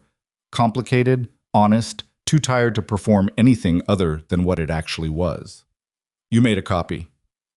"The copy transmits to 3 separate federal systems tomorrow morning, through a channel that has no connection to Marcus's compromised task force and no traceable link to tonight's meeting." He said it quietly, not looking away. "The deal I made in there was real. Han gets the businesses, exactly as agreed. His network's federal exposure, the financial documentation, creates its own consequences without any further action from me. And the 3 people he planted inside the task force are identified and removed, which means the next person who tries to do what I've been doing runs into a cleaner road." He held Song's eyes. "Nobody gets hurt who wasn't already moving toward being found. That's not the same thing as what happened tonight." Song looked at him for a long time. The waterfront was quiet around them, the distant city noise reduced to something ambient and removed, like weather. "You planned this over 3 years, Song said. The dismantling, yes. The federal cooperation, the documentation, the construction of legitimate businesses that could survive the transition. That was always the plan." He looked at the dark water visible between the buildings at the end of the block. "The timing tonight, that I didn't plan. Han moving earlier than I expected, taking you. That forced an acceleration, but the architecture was already in place." Song was quiet for a moment. Then he said, "And the woman." Jae-hyun looked at him. "The woman," Song said again, gently, "was never part of any plan." "No," Jae-hyun said, "she wasn't." Song nodded slowly. He pulled his coat closer against the river cold. Then he started walking again, and Jae-hyun walked beside him, and they went through the gate and onto the street where Cho was waiting with the car, and nothing about the night looked like what it had been. He called Ryu from the back seat on the way back. Ryu confirmed what Jae-hyun had already calculated. Han's people had cleared the Long Island perimeter within minutes of the deal closing, which told him Han had staged the withdrawal in advance, had entered the meeting with the exit already organized, because Han Seok-min had been in his business long enough to know that a good outcome and a bad outcome required the same preparation. The difference was which envelope you opened at the end. Song was in the front seat. He fell asleep against the window somewhere on the expressway, his head tilted at the uncomfortable angle of a man who is too tired to care about the discomfort, his mouth slightly open, his coat still clutched closed over his chest. Jae-hyun watched him sleep for a while. Then he looked at his phone, her name on the screen, his thumb near the button. He put the phone in his pocket. He looked out the window at the highway lights moving past. Some things did not belong on a phone. The estate was fully lit when they arrived. Every window, the exterior lamps, the gate burning against the surrounding dark. Ryu was at the gate and had it open before the car stopped moving. He looked at Jae-hyun with the specific expression of a man who has been calculating outcomes for the past hour and is only now, in this moment, allowing himself to stop. "Song needs a car home," Jae-hyun said. "Arranged." Ryu looked at him. A quick clinical assessment, checking for damage the way you check a structure after a load event, scanning for signs of compromise before proceeding. He found what he needed to find. He stepped back. "She's in the study. She hasn't moved." Jae-hyun walked toward the house. "Machan." He heard the clock in the entry hall marking the hour as he came through the front door. One long note, then silence. The house was quiet in the specific way of a place where someone is awake and being very still. He knew that quality of quiet. He had lived alongside it for 3 years without understanding what it was made of. The study door was open. She was in the chair beside the desk. Not behind it, not positioned at the window, just in the chair, with the legal pad face down on the desk surface beside her, and the secondary phone balanced on the chair arm, and the brass poker leaning against the other arm, with the slightly forgotten quality of a weapon that has been set down, because the threat has changed shape but not yet fully resolved. She was awake. She looked up when she heard his footsteps in the corridor, and the way she looked up, the specific speed of it, the quality of the breath that preceded it, told him she had been listening for that particular sound and had organized a significant part of her nervous system around the question of whether it was going to arrive. He came through the door. She looked at him the way you look at someone when you've spent an hour composing what you're going to say, when they walk back in, and then they walk back in, and every version of it simultaneously becomes both necessary and inadequate. Song, she said. Home. He's fine. Han. Done. He moved into the room. He didn't sit behind the desk. He took the chair across from hers, not beside her, because he needed to be able to see her face clearly and completely for what he was about to say. It's over. All of it. I'll explain everything tomorrow. Every detail. Nothing omitted. But tonight I need you to know that the threat is finished, you're safe, and the baby is safe. She read his face. She did it the way she always read things, carefully, without signaling that she was doing it, taking in information from multiple sources simultaneously and synthesizing them into something more accurate than any individual data point would suggest. You're hurt, she said. He looked down at his left hand. The cut across the base of his palm had crusted over somewhere during the past 2 hours without his noticing. Adrenaline doing its reliable work of suspending sensation until the moment it was no longer needed. He didn't remember acquiring it. He had a general sense of the moment in the warehouse when it had happened, but the specifics were absorbed into the larger blur of the evening. It's nothing, he said. Let me see it. Amara, let me see. He held out his hand. She took it in both of hers, tilting it toward the lamp on the desk, examining the cut with the focused, unsentimental attention of a woman assessing a situation in order to understand it rather than to perform concern about it. She turned his hand once, examined the full length of the cut, turned it back. Her hands were warm. Her grip was certain, practiced, the grip of a woman who handled things. It doesn't need stitches, she said. I know. She didn't let go immediately. She held his hand in both of hers for a moment beyond what the assessment required, looking at the cut, and the extended moment was not about the cut, and both of them understood that. She let go. She sat back. She looked at him directly. I finished the letter, she said. I know you did. I'm keeping it. She said it with the particular evenness of a decision that has been fully made and doesn't require defense. Not because I think she'll need to read it someday, because writing it made me say things I've been carrying around for a year in a formless way, and putting them into actual sentences was useful. For me. Not for the situation. For me. He nodded.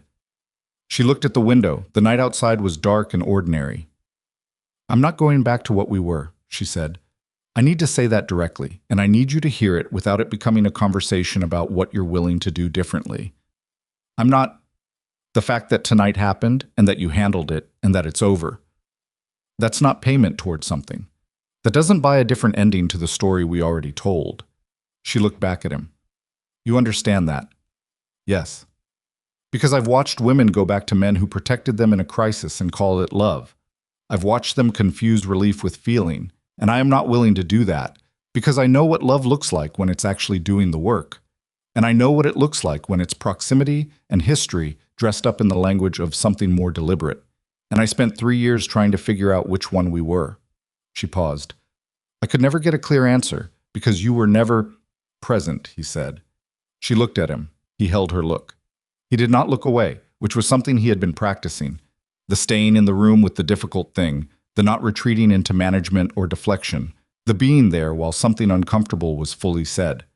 He was better at it than he'd been 6 months ago.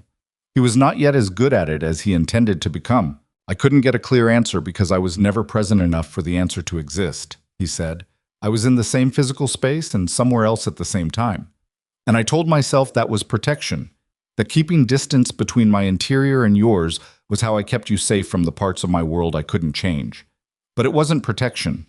He looked at his hands, the cut palm, the other one, both of them the hands of a man who had built things and also broken them.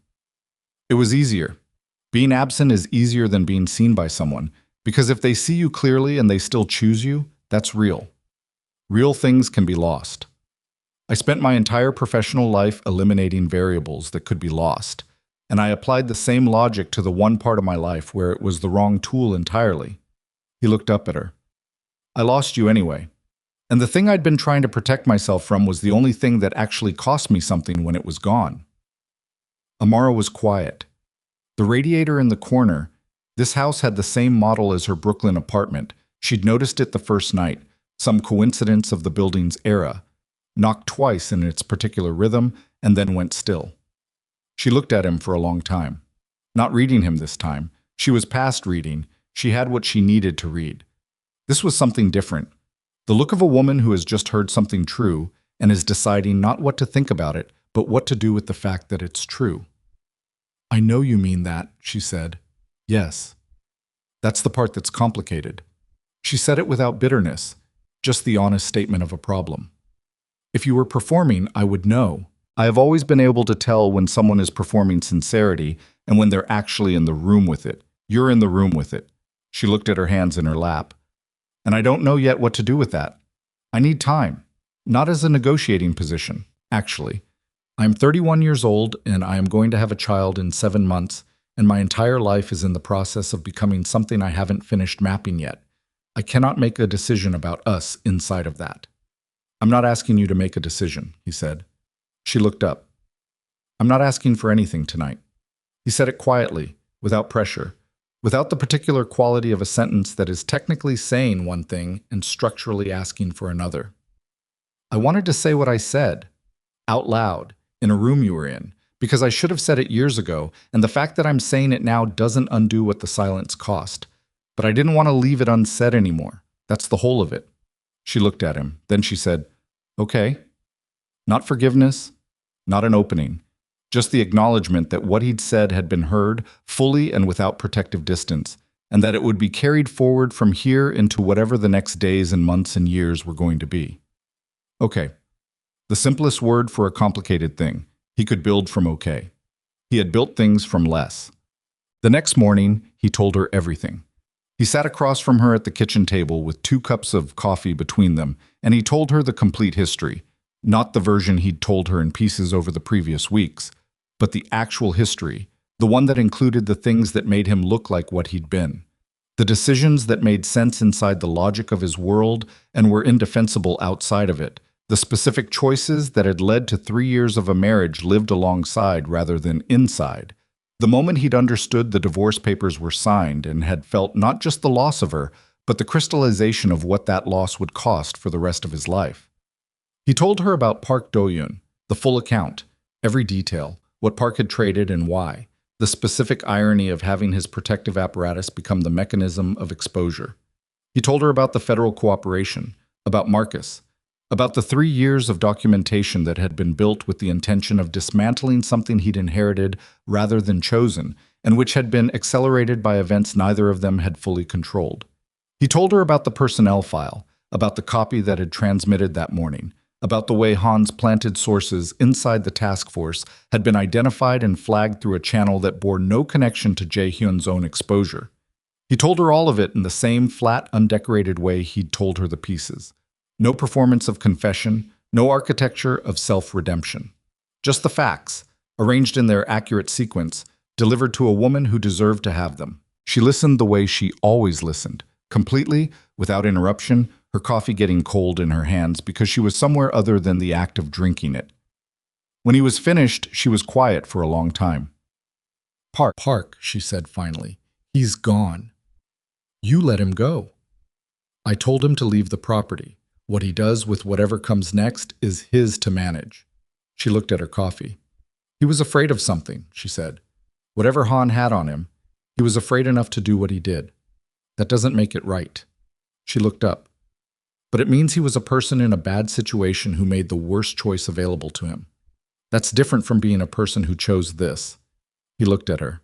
Yes, he said. That's accurate. I'm not forgiving him, she said. I'm categorizing him correctly. He nodded. She wrapped her hands around the cold coffee cup. And Han gets the businesses. Yes.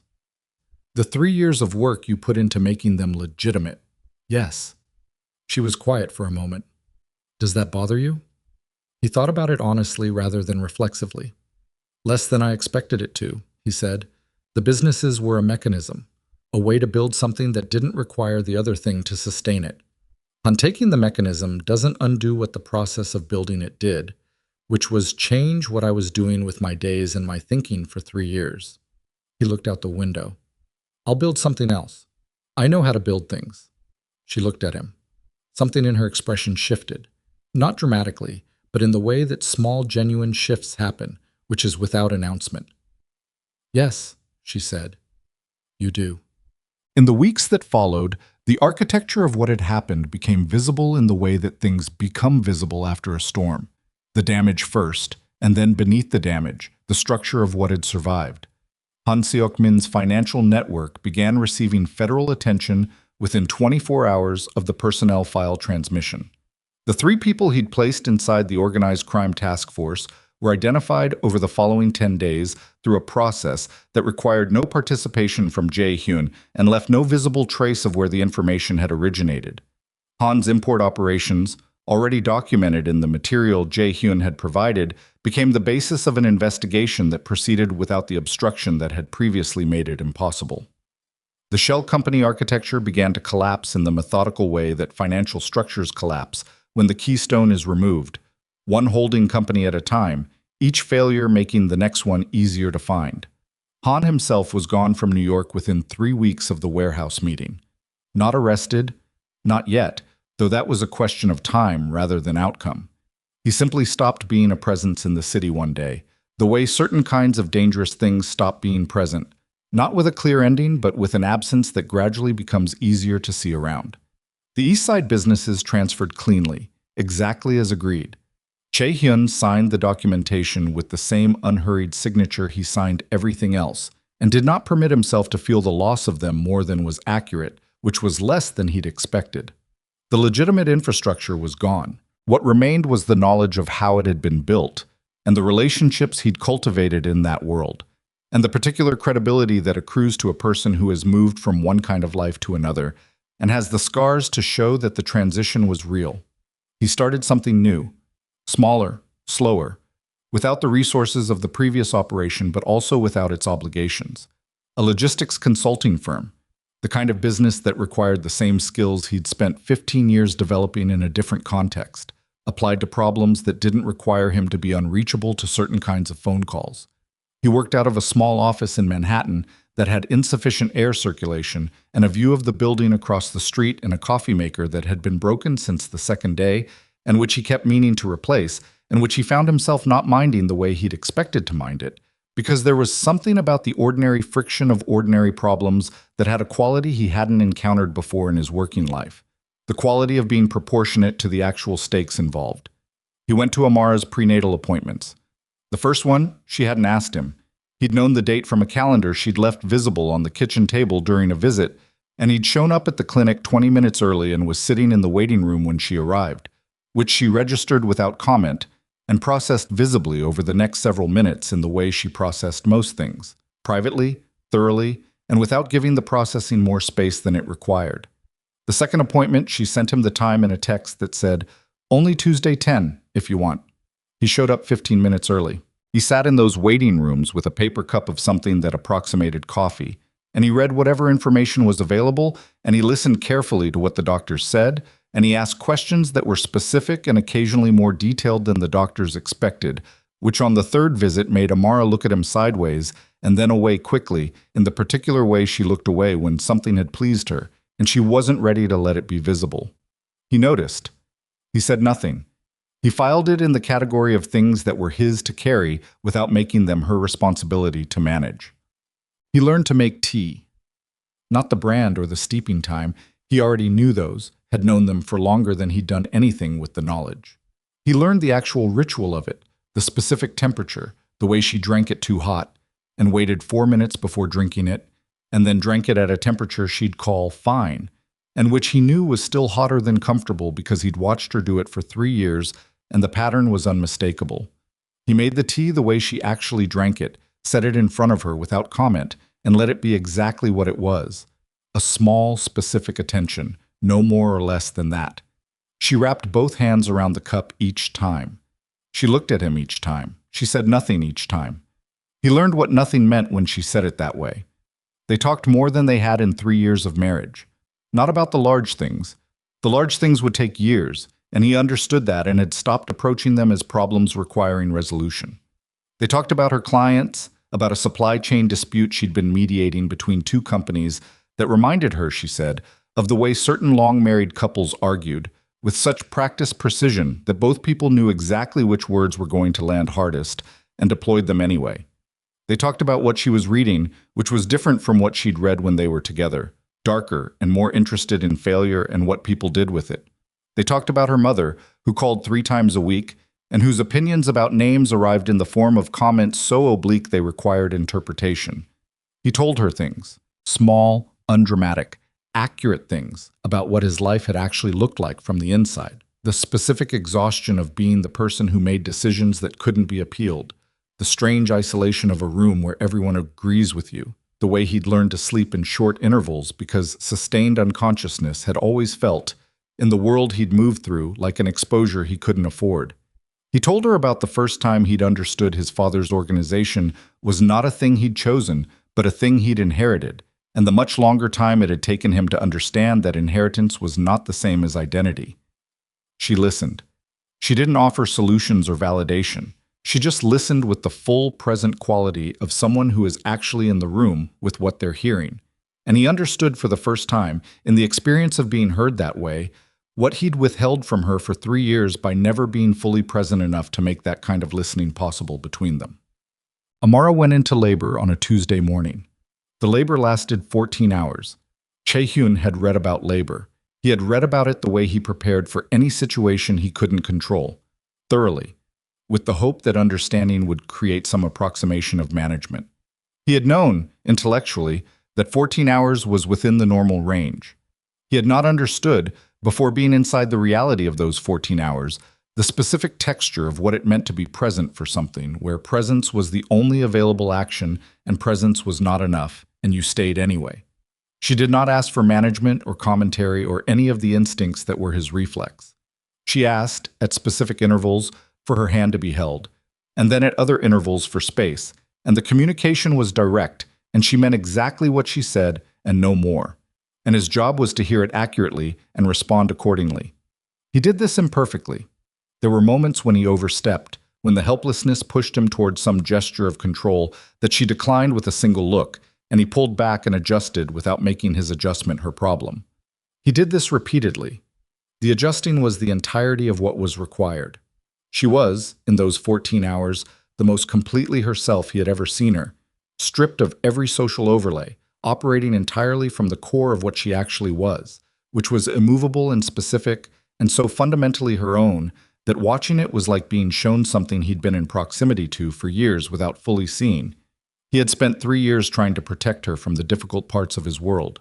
He had never understood until this moment that the protection had worked in the wrong direction, that what he'd actually shielded from was not her from his world, but himself from the full reality of who she was. Because the full reality of who she was required him to be equally present, equally exposed, equally real. The baby was born at 4:23 in the morning. She was healthy and furious in the complete unself-conscious way of newborns. This absolute insistence on being heard, on being acknowledged, on taking up exactly the amount of space she required without apology or negotiation.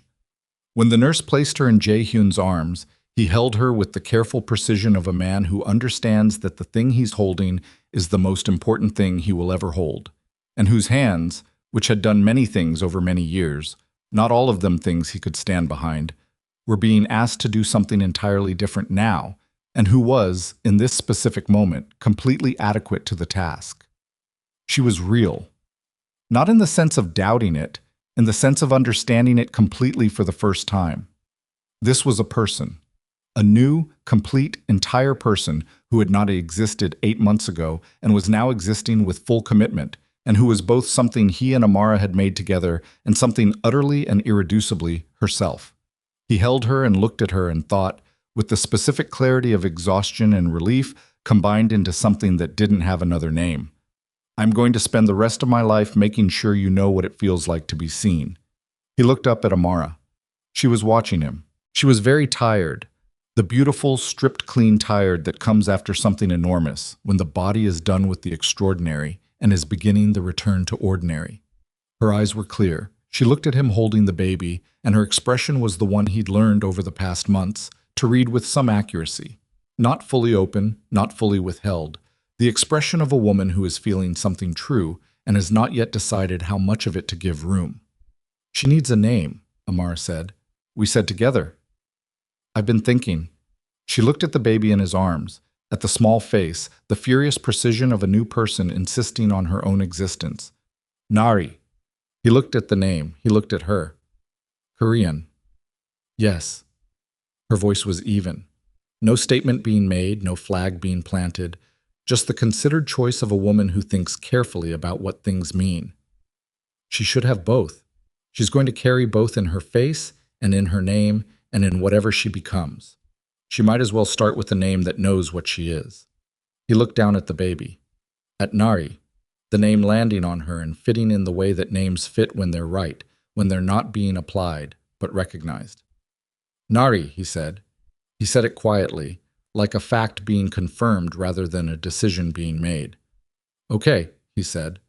Amara looked at them, at him holding this child whose name was now Nari, and something in her expression completed itself in a way that had nothing to do with forgiveness or resolution, because those were words from a vocabulary that didn't quite fit what was actually happening.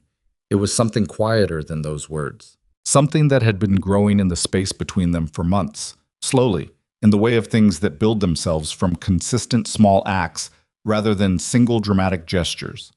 She closed her eyes. She exhaled. He stayed exactly where he was. The months that came after were ordinary. That was the word for them. Ordinary. Not easy, not simple, not without the ongoing work of two people navigating a shared child and an unfinished history and the daily reality of becoming something they hadn't yet fully named. But ordinary in the sense of being made of the ordinary materials of life. The 2 a.m. feedings and the pediatric appointments and the arguments about small things that were actually about the residue of larger things, and the patient, repeated work of identifying the difference. The dinners where Nari sat between them in the specific way of a small person who has not yet learned that the space between people can be complicated, who occupies it with the complete unconcerned ease of someone who belongs there. He showed up. That was the dailiness of it, the unremarkable continuous fact.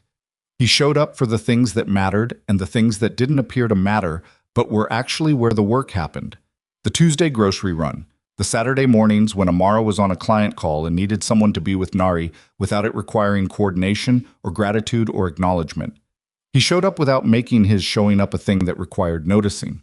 He made mistakes.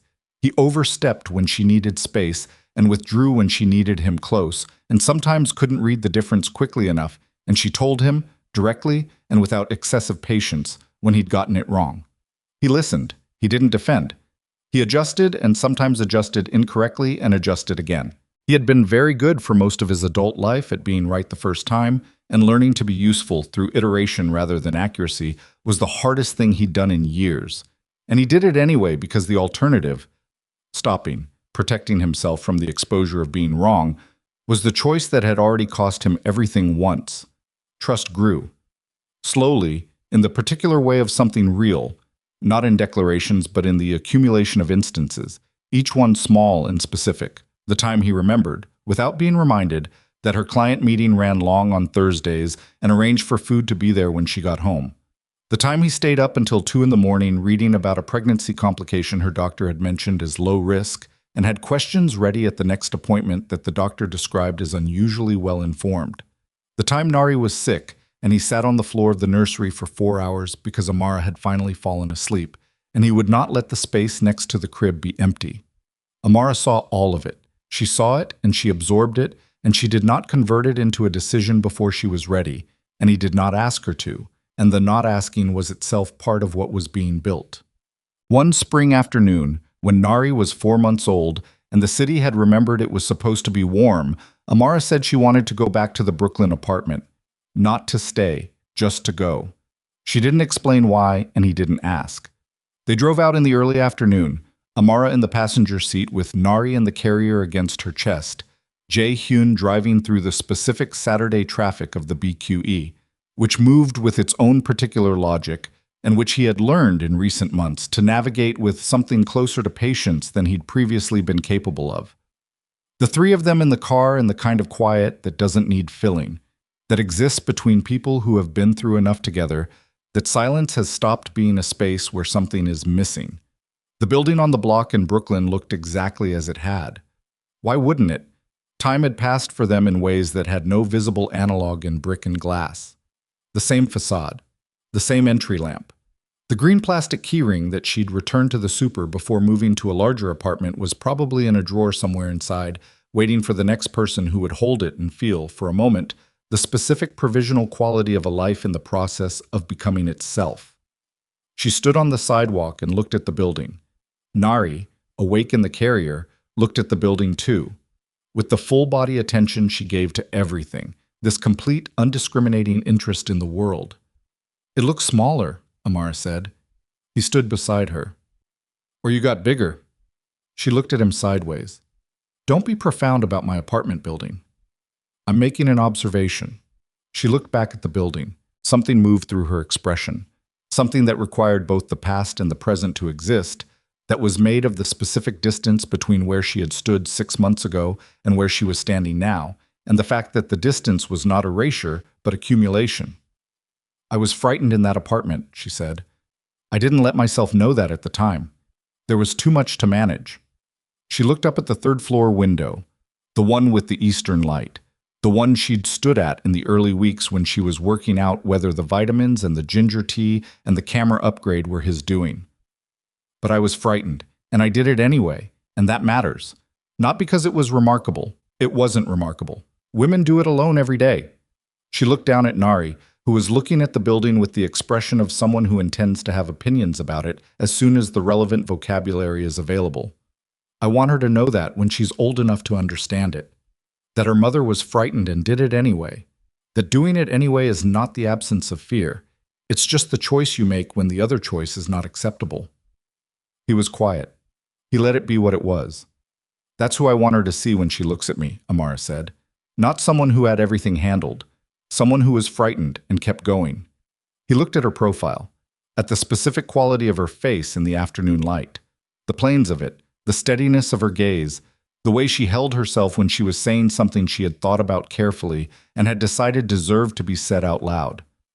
"She'll see exactly that," he said, "because it's exactly what's there." Amara looked at him. She held his look for a moment. Then she reached out and took his hand. Not intertwined, her palm against his palm, her fingers over the back of his hand, the cut from the warehouse long since healed to a thin, pale line that she'd touched once, 2 months ago, in a quiet moment, with the pad of her thumb, and had not commented on. Just her hand in his, on a Brooklyn sidewalk in the spring light with Nari between them, looking at the city with the unhurried, absolute attention of someone who has just arrived in the world and finds it worth looking at. He looked at her hand in his. He looked at her face. She was looking at the building, at the window, at the ordinary brick, at the life she'd built in the space of that absence and which had turned out to be not the end of something, but the making of something, though she hadn't known that when she was building it. Above the entry, the radiator in the first-floor apartment made its particular sound through the closed window. That knock and hiss, irregular, self-determined, completely indifferent to whether anyone found it charming or irritating or eventually like the sound of a specific time in a life that mattered. Amara heard it. She laughed. It was small and surprised and completely real. The laugh that comes when something catches you off guard by being exactly what it always was, by persisting in its own nature without apology or revision. She laughed, and she pressed her other hand to her mouth, and her eyes went bright in the way that happened sometimes when something was funny and also true, and also more than she'd expected to feel on an ordinary Saturday afternoon in April. He heard the laugh. He turned to look at her face. What he saw in it was the thing he had spent 3 years in proximity to without knowing how to see, and 6 months learning to stay still long enough to let come into focus. Her. Fully, particularly, specifically her. The complicated real person, frightened and strong, grieved and laughing, holding his hand on a sidewalk outside the apartment where she'd been alone and done it anyway. He tightened his hand around hers. She didn't look at him. She was still looking at the building, still smiling, Nari making a small sound of agreement against her chest. "Okay," she said. "Let's go home." They walked back to the car.